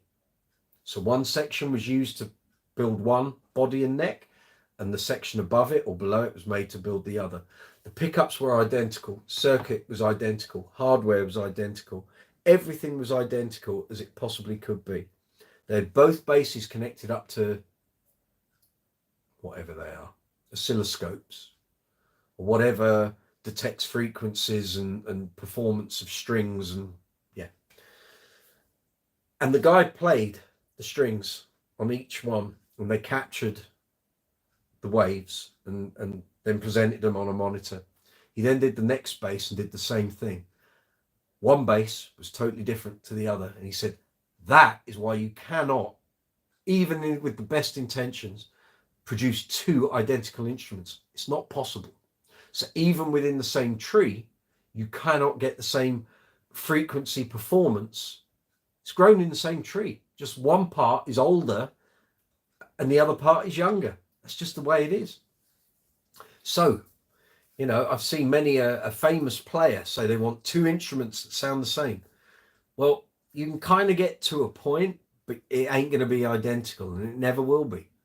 And I said on the bass collection video, and I said it last week on last week's live chat, at one point I had 5 Status 2000s, which are graphite. Okay, some have got wooden cores, some have foam cores, depending on when they were built. I had 5 of these, and none of them sounded the same. So I'm guessing the cores had something to do with it. When I asked Rob Green about it, about a year after I'd done it, he said, well, no, none of them would have sounded the same. He said, we were constantly experimenting with pickup windings, circuitry. He said, you do a batch of 10 basses and the next 10 would be quite different in terms of how they sounded and responded. And that's from the horse's mouth. So it's like, this is why I say, anytime you look at a bass, you are taking it on its individual merits. Do not think, and this is one of the things I said, or I have said before, is that if you're looking to buy a certain bass, you want to find as many examples of it as you possibly can that you can audition, because they ain't all going to sound the same.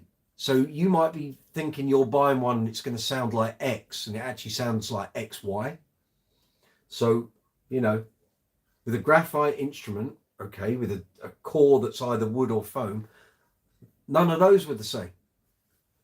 So it's very difficult. You've got to take every instrument on its merits as you find it. So, wise words. Well, I think so. So that's my viewpoint on that, I think. And on that note, we could carry on for ages, but I'm sure you guys have things to do, and I've got things to do too. So I will bid you farewell. Thank you for the most invigorating evening on the live chat. It's been great, absolutely great.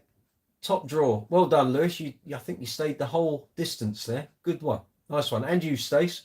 Thank you very much. I've really enjoyed it. So hopefully we'll do another live chat next week. If not, it'll be maybe the week after, but we'll see.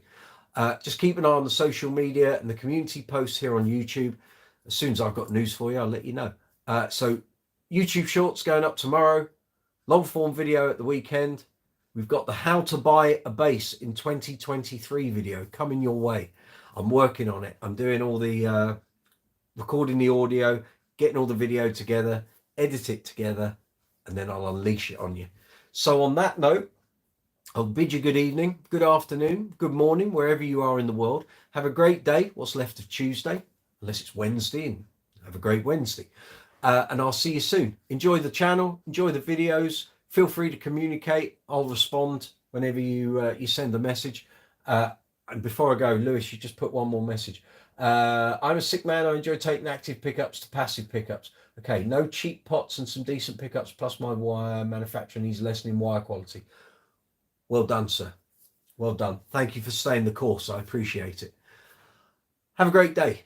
I'll see you hopefully next week, if not the week after. But if you've got any comments, anything you want to ask, either social media or on the community tab, or leave a comment under this video or any other video on the channel. As soon as I get a notification, I'll reply to you. Take it easy. Good to see you guys. See you next time. Bye.